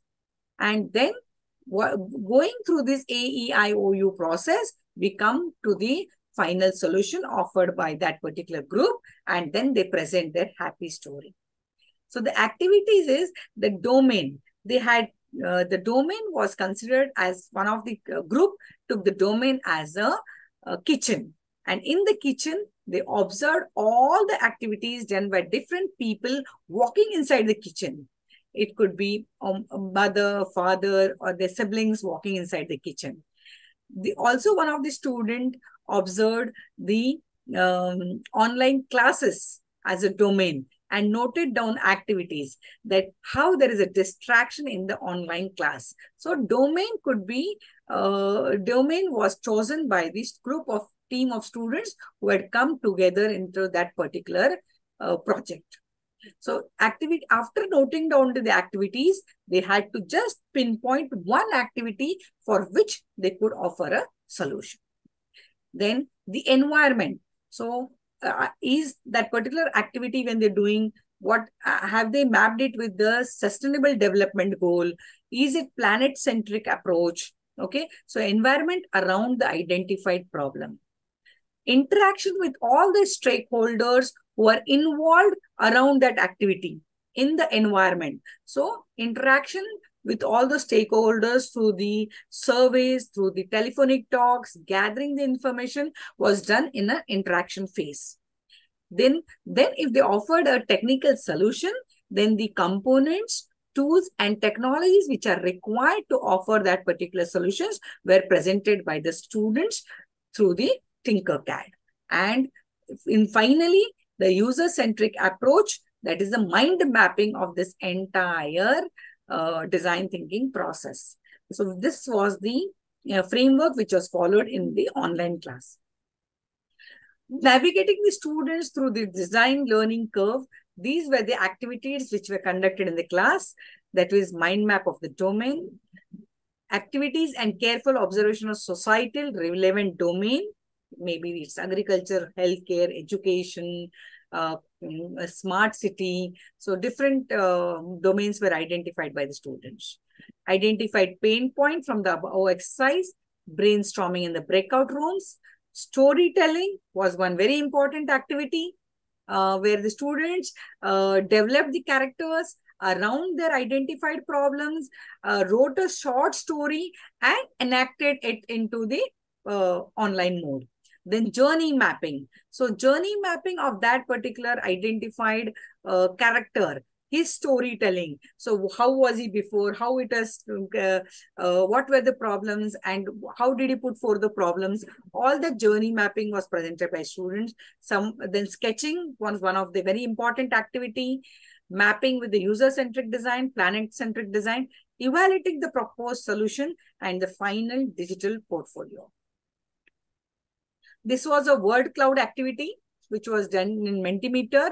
And the question was asked to the students, please present your thoughts about design thinking. And my students wholeheartedly participated in this entire activity. And I can see that there are very, very important words which came forward. That is engineering study, empathy, unlearn. And whenever any engineering course starts, usually programming, they start by the hello world. So the students spoke of hello world, innovation, empowering, inspiration, sustainability, collaboration, problem solving. So you can see these are the very, very key and highlighted words in our word cloud activity inside the classroom. One of the mind map done by one of our group students was on healthcare. So around the healthcare domain, they found out there are stress busters, which can, stress buster activities which can be done, how to take care of the stress busters activities, how to promote exercising in the society around, how are the care professionals working, what are the problems with the care professionals, who are the care professionals.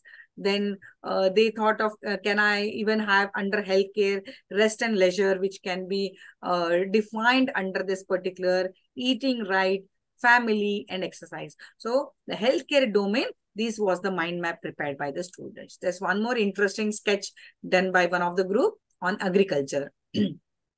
So this mind map shows that when I talk about agriculture, it tells plants, crops, cultivation, contamination, fertilizers, then biotic products, farming, livestock, husbandry. So these students understood that if I consider agriculture, there can be so many subdomains, and in each subdomain, again, there can be a mind map. If I talk about crops, then what are the type of crops? What type of fertilizer do they require? What is the height of that particular crop? When can it grow? What are the environmental issues? So they knew that each one node which is created from the domain can be a next subdomain which can be expanded. Yeah, very, very interesting. We used a Scamper tool, and this Scamper tool was used on the Padlet. So never in the online class, the students thought that they're not inside a classroom.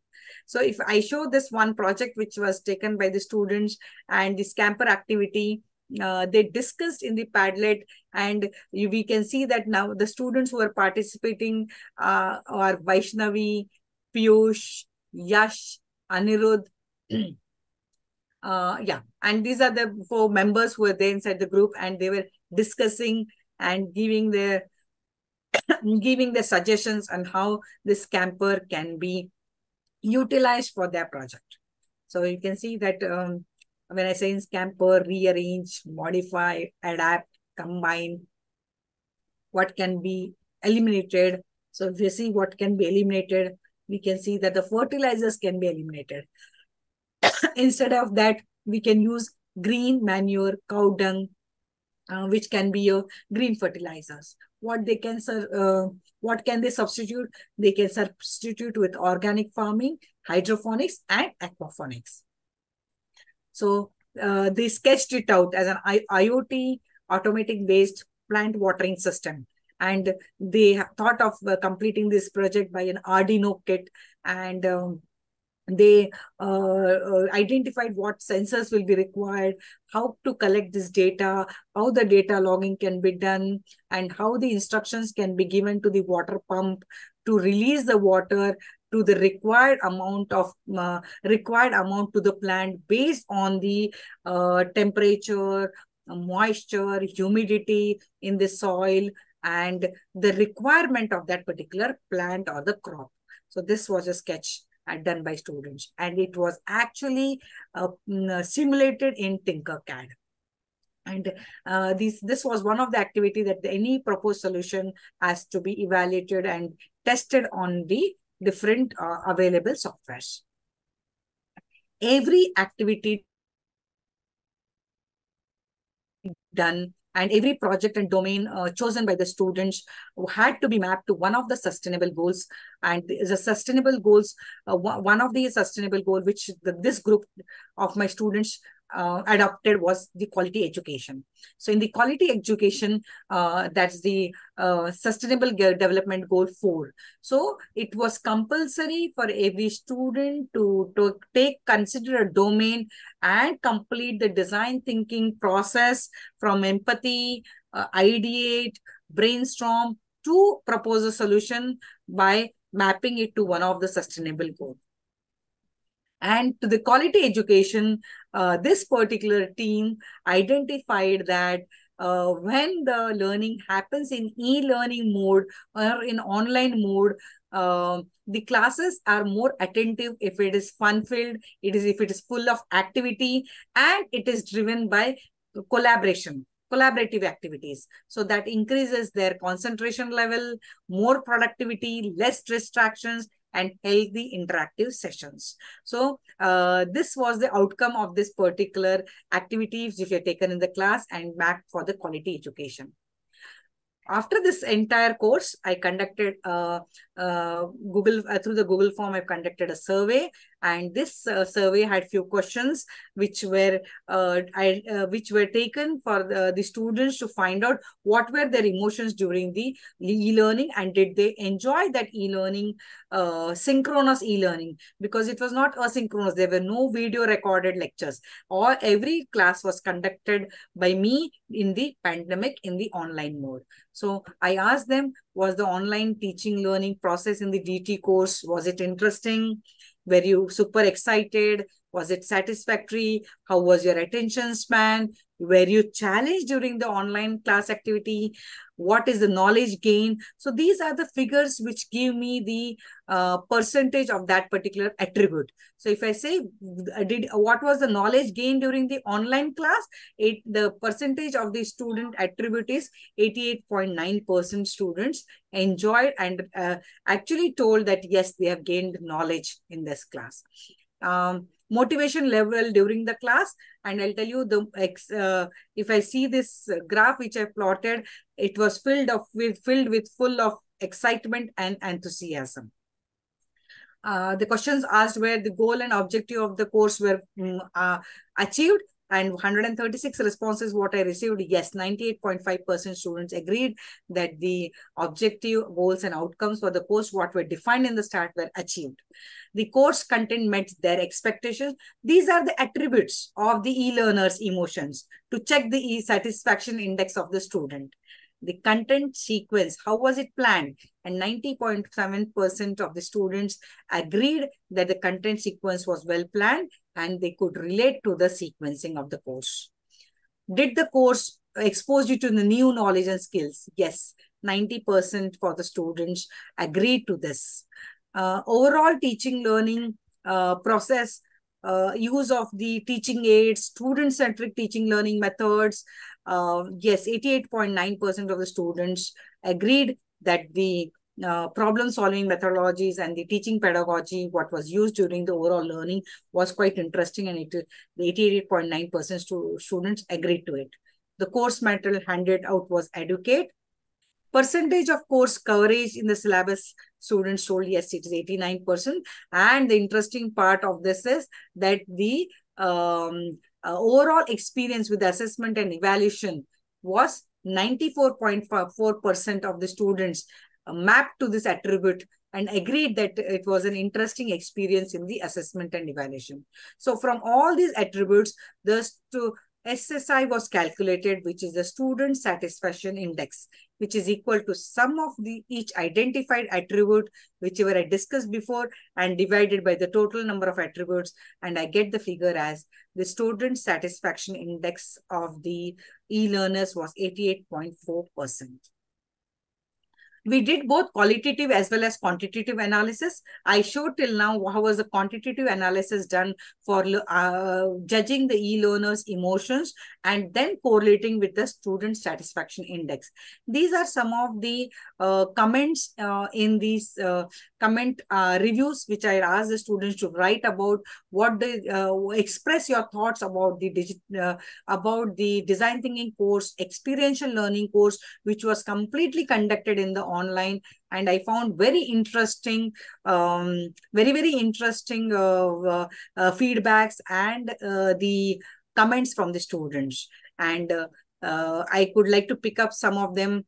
Makes me feel fresh, concentrative, positive thinker, good researcher, and many more.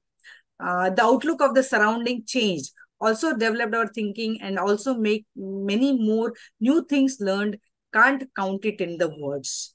And this students told that it was self-transforming, self-expressive, because every time there was a breakout room and every time they could discuss in a small group, they got to know each other and take forward this, empathize with each other during the tough time of the pandemic. Yes, I could, after every activity, the reflection report was asked, and one of my students has shared the reflection report, and his name is Pratik. Design thinking for me was not just a regular subject. It opened a door to a lot of new opportunities and practical knowledge. The projects were prepared in DT classes, help me think out of the box. So never they felt that the projects, what they're doing at home, in the breakout room, collaboratively in different environment like Mentimeter, Padlet, tools were used, and followed the tools and techniques like Scamper, the AUI. They never felt that they were out of track and they were not enjoying their education. So most important aspect they learned from the design thinking was that emotions and empathy play a vital role in any product which has to be developed, and understanding the perspective of that through by the process of empathizing with the user. Yes, this is one more review I've taken of one more student whose roll number was 24058, and he also expressed that the entire design thinking process was a great experience which has brought in profound transformation in the approach and personality of every student. So thank you. Thank you for so much patient listening. And I hope I was able to put on my views of how e-learning can be more interesting when the activities are designed and developed for collaboration in every class. And I could prove from this that the e-learners also can enjoy during the MOOCs and the synchronous learning. Thank you for everybody. Thank you for having a patient listening to my presentation. Thank you, Papka. Really, you had and I'm open for the questions. You had a really very nice presentation and very interesting and inspiring. It was very nice to hear that you motivated your students. We were talking earlier that it is a big challenge for all professors around the world how to motivate students. So is anyone from the audience in the mood for questions maybe? Okay, Alexander, please. Please, Alexander will approach so you can hear the question. Yes, yes. Hi, Professor Prabha. I hope you can hear me. Yeah. Very nice presentation. Thank you so much. We listened to it very carefully. And I have one question, and that's for you've mentioned SDG goals as one of the good indicators of how this learning process should go in the future. So I was just interested, is there a difference, in your opinion, between implementing SDG goals in learning environments of students who are 20-year-olds, teenagers, and maybe small children? I presume that SDG goals apply to all generations of, so how can we evaluate the e-learning or learning of smaller children, maybe toddlers, or maybe someone who is, under 7? Is there a possibility maybe that we can apply all of these methodologies that we've learned today to that group of people for the future? Yes, we can do it. Very interesting question, and thank you for putting this forward. It made me also think about it. But yes, in a smaller group, like maybe even if we start from the age group of 5, 6, 7, when we tell them that how is life below the water, or how are the animals surviving? How is this harmful? Plastics are harmful. Climate change, how it's affecting. So I think from that age, they will start considering it. Yes, there has to be some sustainable solution whenever I'm considering any aspect in life. Maybe when I'm buying a cloth, I can think, is this sustainable solution? Can I use it, recycle it? So if you start telling them that whenever you purchase something, think whether what is the life of it? Can I reuse it? Can I again refurnish it? And then pick up anything. So I think these two kids also will start practicing whenever they do something. And we explain them the importance or significance of the Sustainable Development Goals. Okay, so you think it's possible? It's possible, yeah. It's very possible. I'm confident about it. Great. Thank you. Thank you.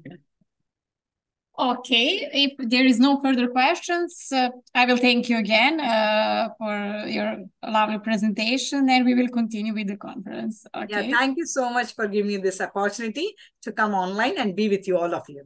Okay, we hope we will meet you again next year. I hope to see you soon. Yeah. Okay. Okay. Good Bye. day, everybody. Bye. Bye. Okay. I hope that our next presenters are here online. Yeah. Am I next to the? Okay. We have a problem because I'm in company and we have strict rules here about the privacy, so I cannot share the camera, but I can share the presentation, of course. Okay, Valentina, welcome. Please share your presentation. We can hear you. Thank you very much. So, okay, while you're sharing the screen, I will announce you.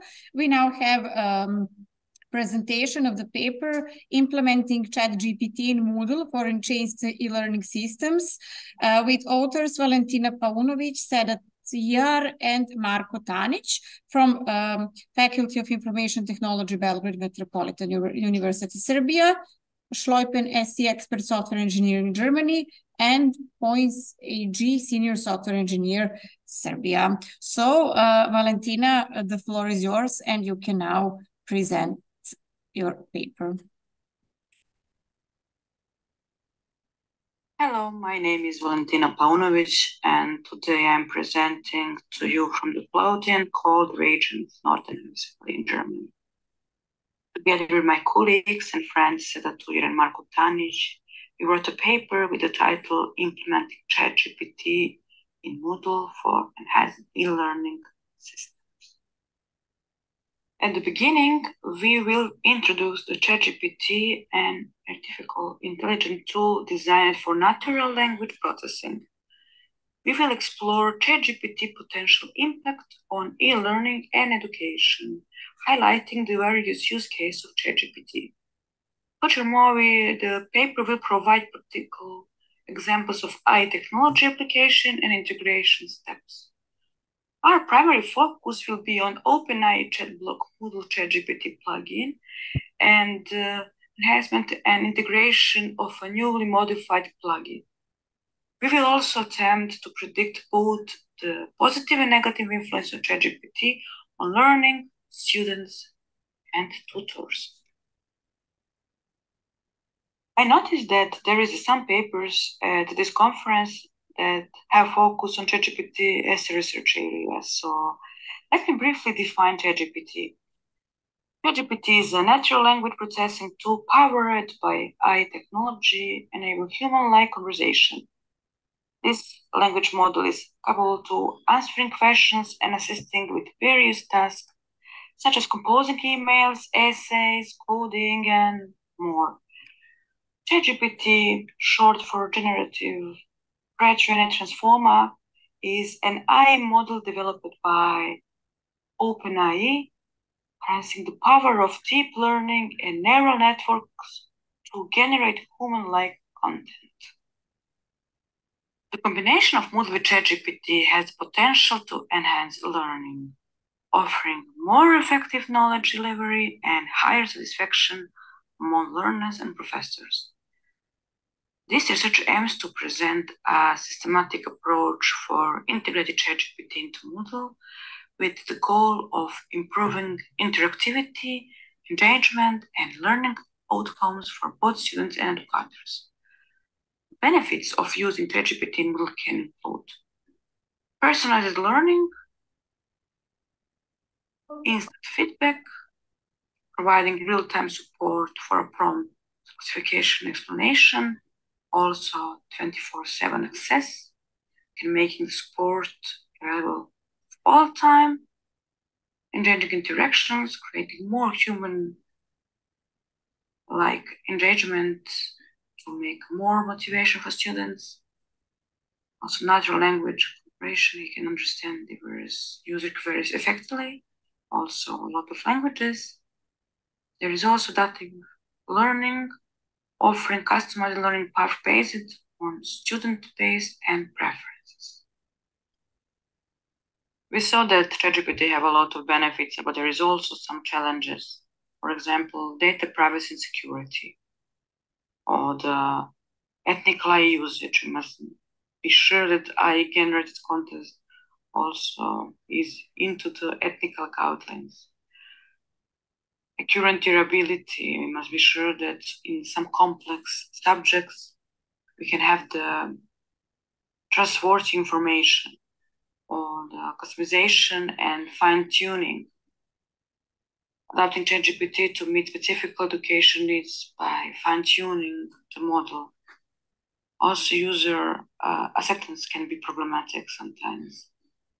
Students people also can have some kind of blockade for ChatGPT. And also continue learning. You must be sure that he is continuing learning and have up-to-date at the bank. Sometimes in ChatGPT, we saw that there is some explanation from ChatGPT that don't have the new information and have the data bank from 2021, and you must make a long research. GPT-based models like ChatGPT have introduced a transformative dimension of natural language processing. They possess ability to generate human-like text, understand sub-language differences, and work perfectly with multiple languages. These models can summarize content, perform segment analysis, also offer translation services, provide, suggest, engage in conversation, and recommend content. They find application education as virtual tutors, in creative writing support, research assistance, the automation of repetitive tasks, and so on. Simplest approach to put ChatGPT interface into Moodle involves the installation of OpenAI Chat Block plugin. After that, we need API access from ChatGPT, which requires minimum ChatGPT Plus subscription. This API gives only direct interface from ChatGPT, and if we need more specific settings, for example, to ChatGPT only include specific adaptive session and took information only from content on Moodle, from course of the lesson. For that, we need to ask for price and can be more higher. Only what can we do here is to customize ChatGPT using the source of truth with specific question and answer. Problem here is that from January this year, the plugin have blockade on source of truth, and this is the one of the reason why we need to modify the plugin. In this video, we will present the OpenAI chat plugin, and as we can see, we will ask first on Serbian language what is the differences between class and method in Java programming language. Also, the response will be on Serbian language, a language which we not, he will mostly respond. And main things here, his response is really like from a native speaker. There is no, not coherence in this response. So we can ask on English also what is the class loader in Java. In this situation, he will respond in English because the question is in English. And now we can see the response, an explanation what is the class loader in Java language.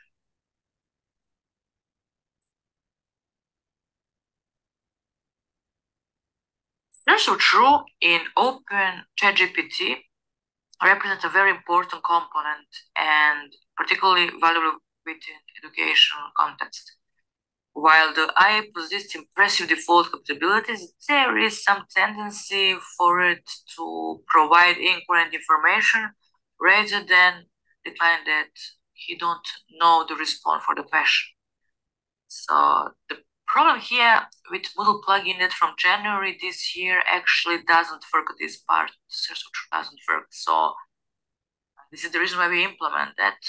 Actually, this is what we expect as a response which we ask ChatGPT, and he only need to give you that as response. For example, that can be very specific for some course or some system, or so. For example, for a question, what is the packet restore? For some project or some or model firma can be packet restore targets. When we ask normal ChatGPT, he can give 1,000 different response if you don't know which is really response. So sometimes this can be very specific for company, for project, for faculty, and really can got only in this case the information which we need. In this slide is also given example what can be questions and answer in the source of truth. For example, how to seek grades for a competitive course. Here is also the answer. So here we can see how actually admin settings for this plugin in this part. To the limitation, especially in the last plugin version, significant adjustments were essential for the research proposal. Actually, the major portion of the code enabling this feature had to be rewritten. The initial algorithm was in Python, but due to model-specific requirements, need to be changed in PHP scripting language. This transition ensured compatibility with Moodle's framework, facilitating the smooth integration of the source of truth functionality. We introduced a plugin part for source of truth aimed at improving the accessibility of course-related information. The plugin features have an automated method to segment lesson text into appropriately sized chunks for embedding engine, near to 1,600 tokens. Also, embedding generated from those text segments are stored in Redis databank alongside their corresponding text. This plugin extends an existing OpenAI chat block, enhancing its capabilities. It processes user questions, create embeddings from them, and match those embeddings with those from relevant course materials or the what we will give to them. The plugin selects top 5 most similar text chunks and employs them as reference text. What we coded? Okay, we can start from the text segmentation optimization. The initial plugin version, text segmentation was performed without considering logical units. So, for example, like a paragraph. This is something what we improved upon, developing a more precise way to split files into logical units. The text chunks are stored in a Redis database, and Redis is useful because it already provides comparing large vectors, and therefore embeddings can be queried according to vector similarity. Also, to store embeddings data in Redis, a search index must be created. And to answer the question, we first must search for text chunks related for our question. What we need to do that by query embedding stored in Redis earlier.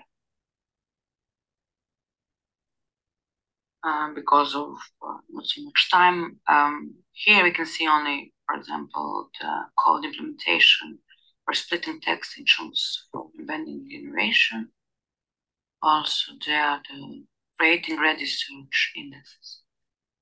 PHP.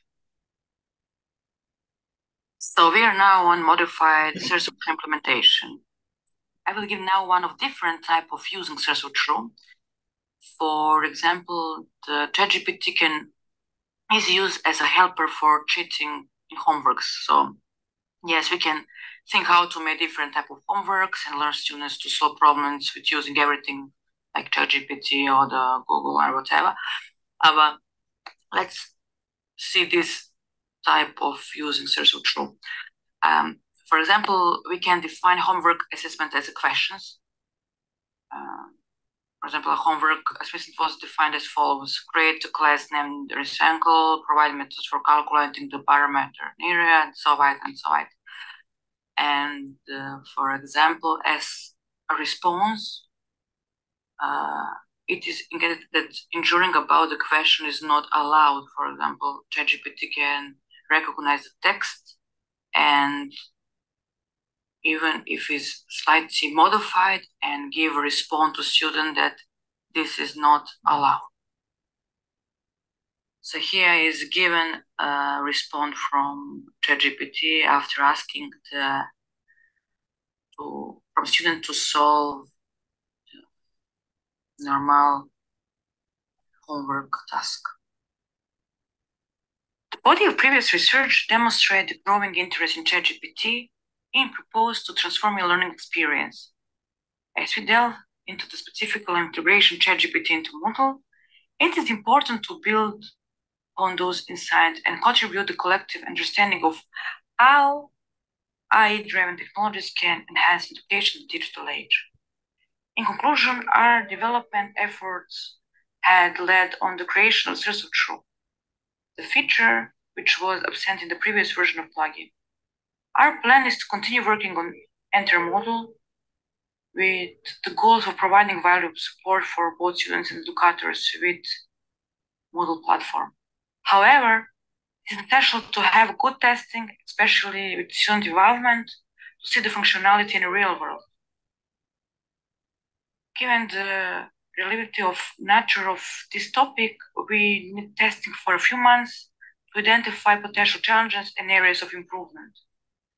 Also, using Source of Truth is making ChatGPT more specific for some courses, more adaptable, which is differences that using ChatGPT directly from the site. All in all, ChatGPT signifies the future, whatever we will use that for the students as helper and assistant, or for professors to help them with making the learning materials or catching students in cheating. Yeah, I also can recognize if some text is, for example, generated from ChatGPT. So ChatGPT potential reach far beyond those capabilities.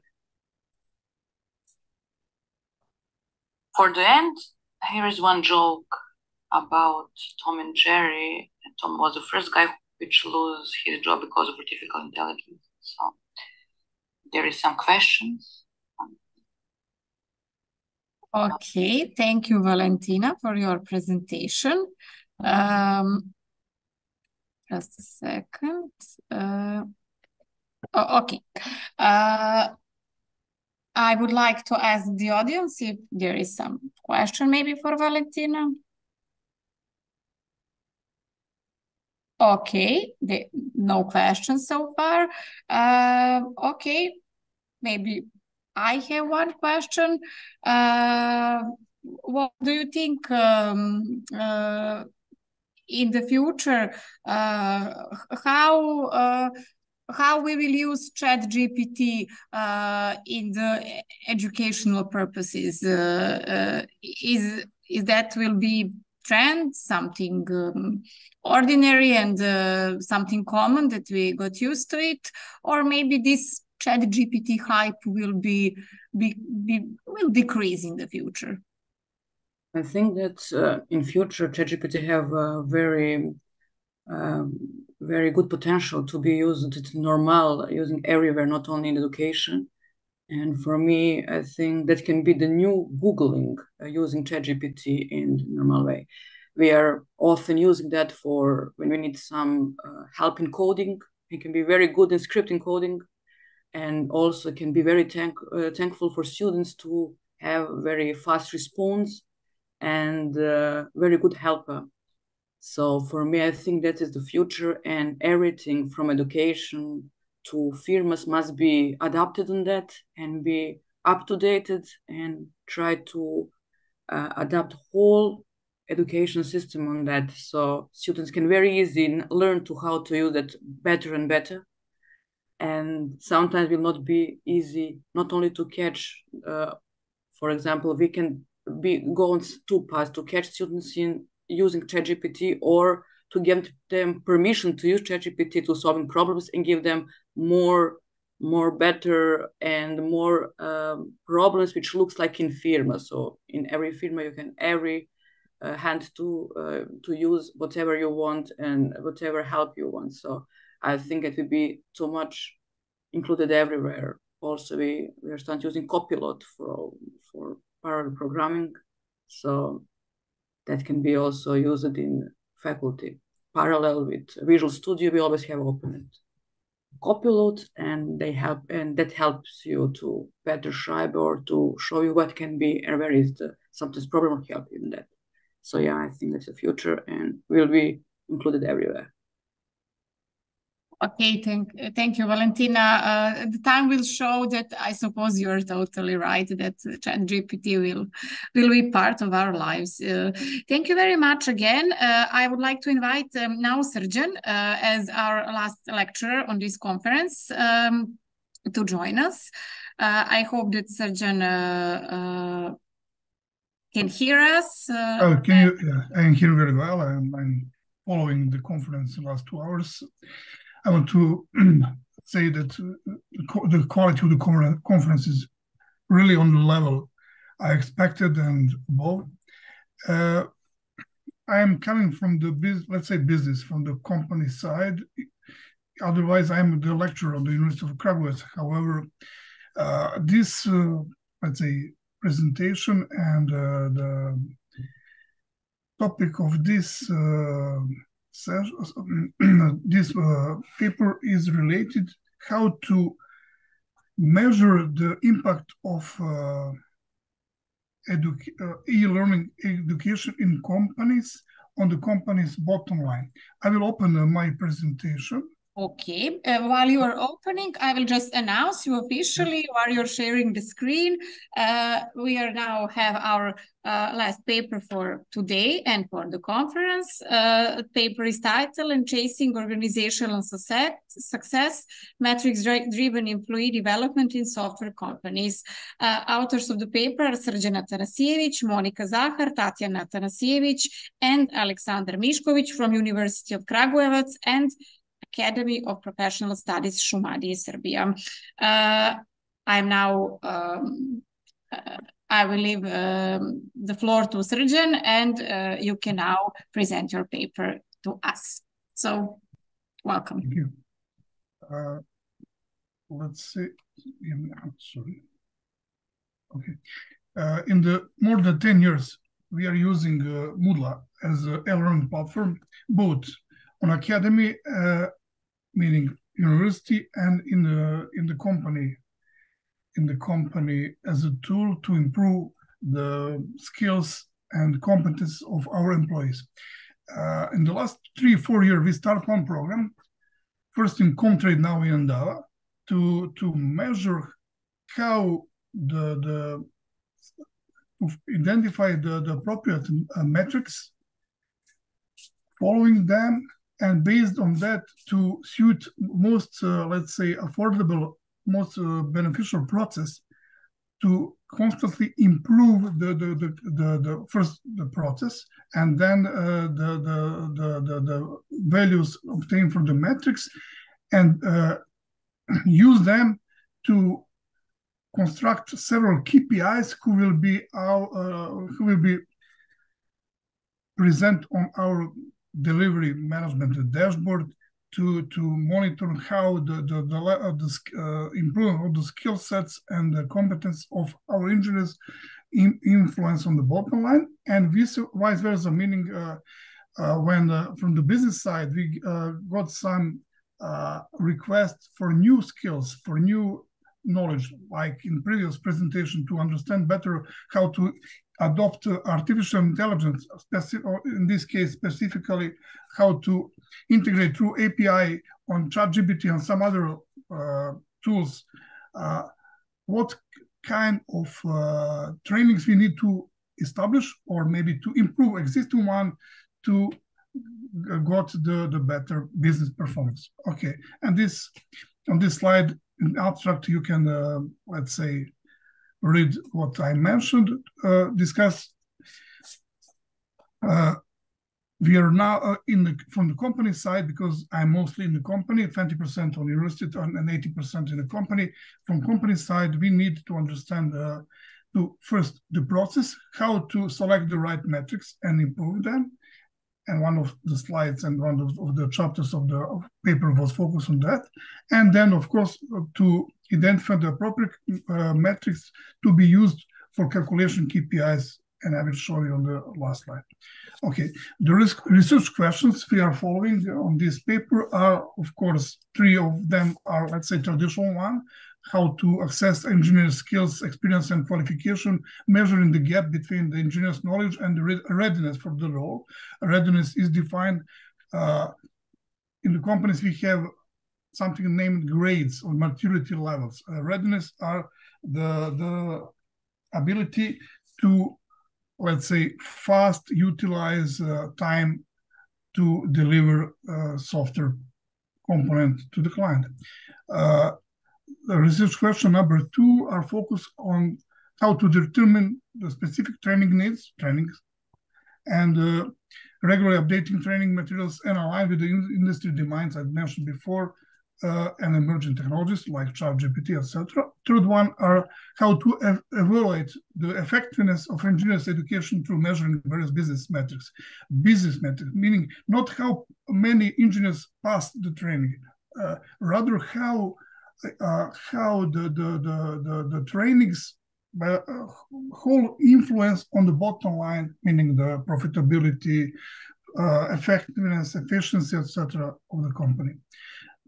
And the research question number 4 we will present on the slide 4, where are we now, are how can we use learning system analytics to calculate KPIs and align with the business performance. Okay. Of course, at the bottom of this slide, you can read the critical questions: how to raise the readiness of the engineers and adequately configure the learning process in companies focus on improving business outcomes like productivity, efficiency, customer satisfaction, of course, and adaptivity to market need change. On the left side of this slide, we can see, let's say, the traditional one, learning analytical cycle or process, introduced 20 years ago. This process has 4 main stages: learners, analyze the learners, the data obtained from the e-learning platform logs, based on the data, we calculate some metrics, and based on the metrics, we make some intervention toward improving the learning process, to adapting the courses to the level of basic knowledge of the students, etc. However, in the last 20 years, the processes are much more complex, and we adopting the process on the left side. This process is, let's say, derived from the traditional PDCA, Plan, Do, Check, Act, continuous improvement process, because in the DNA of each successful company today is the process of continuous improvement. And the process of 4 phases consists of fetch phase, who has, let's say, 2 sub-phases. Phases number 1 is data collection, then data processing. This is, let's say, standard there, standard part. The second one is to understand the data, meaning know consists of data analytics and interpretation of data, and derive the first level of conclusions. The step number 4 proceed, meaning how we make decisions based on the data analytics and interpretation, and based on that, how we evaluate existing process, improvement in some domain knowledge area, and based on them, we, in the phase of in-chains, focus on improving the process of corporate education, focused on business outcome, not on the traditional one, meaning how many students pass through the training system. And the process of selecting appropriate metrics in this case, of course, are formalized in 5, let's say, 5 segments. One of them is the setting of educational goals of the course. That is, let's say, like colleagues before, if we want to improve the C++ knowledge, focus on some framework, that is the goal. Then, based on that, define the specific learning objectives, who are focused on the number of the people who will attend to the training, how the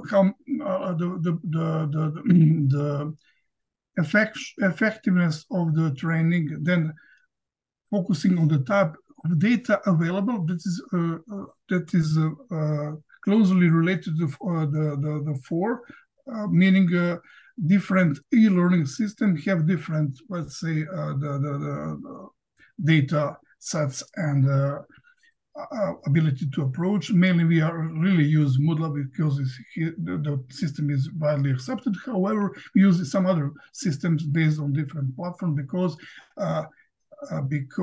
we are prepaid on some learning platform like, let's say, EDX, Coursera, etc. And of course, the last one, but the most important one, is the needs of stakeholders, the people. This is managers and people development professionals who are focused to improving the readiness, meaning the knowledge, the skill set, the competencies, and the happiness of employees, because the engineers in the companies wants to learn and to progress in their careers. And based on that, we are focusing, of course, on several steps, meaning through the process, we start to identify the specific learning objective, consider the type of data, talk to the stakeholders, and of course, always we need to be aware of limitation of the metrics we provided from the several different systems. However, we will find the workaround how to got the best available outcome of the learning system. This slide is showing that in the first part of this slide, we see the traditional one metrics obtained for the e-learning system, focusing on the completion rate, pass rate, time to completion, engagement, and feedback of the students. However, the bottom are the additional two calculated metrics focus on the outcome of this approach, meaning business-related KPI need to be derived from the above metrics. And we identified two important groups. One of them is transfer of learning, meaning we want to measure how well learners, meaning students, meaning engineers who attended to the trainings, can apply the knowledge and skills they learned in the e-learning system to their work. It can be measured, and you will see on the final slide, tracking the factors such as performance on job-related tasks, productivity, satisfaction of the customer, etc. And the second one is the business impact, because that measures the financial and operational benefits of the learning trainings, and of course it can be measured by tracking the cost savings, increased revenue, improved customer satisfaction, again on existing and new projects. And this slide shows the correlation between the business and the gain from increased competence and skills of the employees.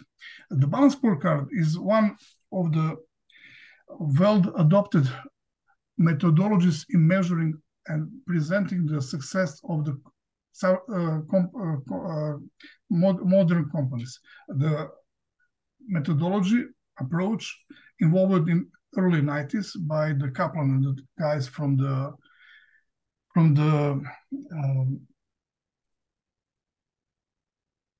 University of Harvard, and this approach are focused to understand the outcome of the business, the renamed finance performance, then understanding how customers see us, means as a company, then how effective and efficient are our internal processes, and at the bottom, how we learn and grow, meaning improving ourselves, our processes, communication with the clients, and our products or services.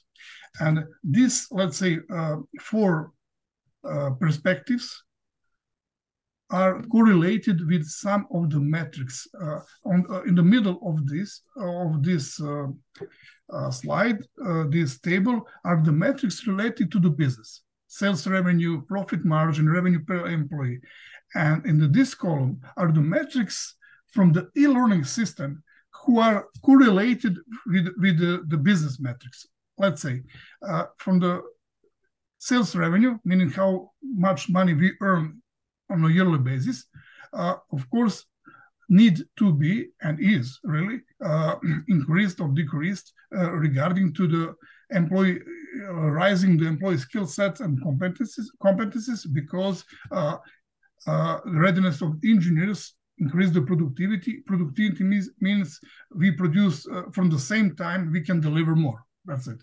Profit margin, the same. Skilled employees, meaning less supervision, meaning when you involve 3 or 4 newcomers, you need some seniors to oversee them, and then from time to time they make mistakes, and we need to re-engineer, need additional rework, meaning waste of time in the lean approach. That is then we, through this system, we need to achieve the higher utilization, meaning more effective products from the same time. Then revenue per employee, meaning how much money are earned per employee. Then regarding to the customer and sales, customer acquisition costs are costs. Most of you know that is the cost we need to invest to onboard the new customers. And of course, when we face the customer with the team of skilled and competent business developers and engineers, of course, the process of winning are much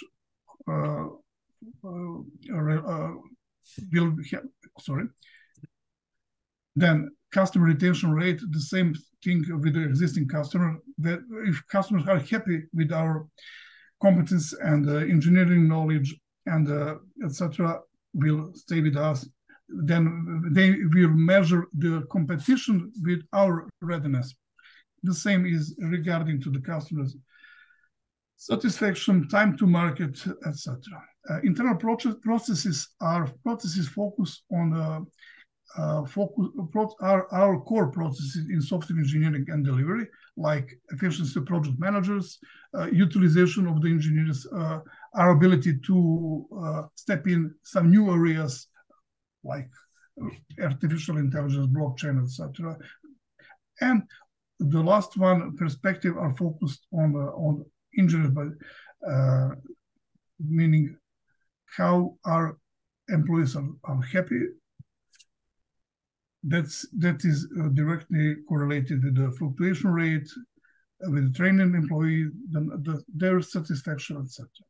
Meaning, this slide are our next step in the 2 years research we have based on 4 years data in our company, and we are now in the process of matching, I will say, the result from the results, meaning the data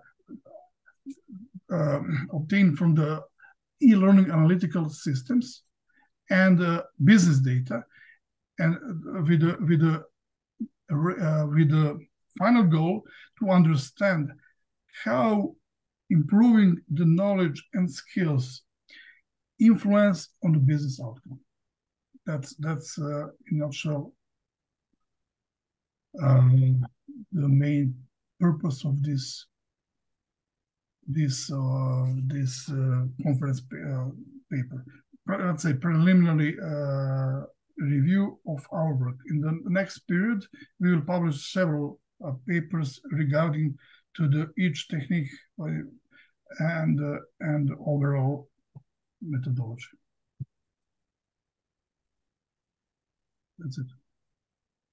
Okay, thank you, Srdjan, for a very nice presentation. I would like to open questions if there is any from the audience. As I see, there is no questions. I would just like to, no question. I have a comment that you had a very interesting presentation, and we had similar thoughts here and today and yesterday through other papers about competencies and how the business component is important. So your work was now very very good fit to our topics here today and yesterday. Thank you very much. Today, Serbia, because I'm from Serbia, and our educational system involving Metropolitan University and the other one produce very good, talents, and we acquire them to the companies. Our mission is now to rise them skills and competitions align with the market needs, I will say, and their expectation of their future career growth. That's it. Yes, that is very important. Thank you, Srdjan, very much. I'm very glad that you had such a nice presentation as a last presenter for today and for the whole conference. And now it's time to close the conference, and I will give the final thoughts and closure to the Dean of Belgrade Metropolitan University, Faculty of Information Technologies, to Nemanja Zraković. Thank you. On behalf of Information Technology and in my name as well, I hope that everybody had a fruitful conference. We said with a lot of fruits at the beginning, so we had several, I think, very important discussions, different points of view on the use of new and disruptive technologies, and I could say that this conference was indeed a success, And next year, we'll have the 15th annual conference. So again, I'm inviting everybody to come to Belgrade Metropolitan University. It will be, as always, on the last week of September on Thursday and Friday. So without further ado, thank you for the conference and see you next year.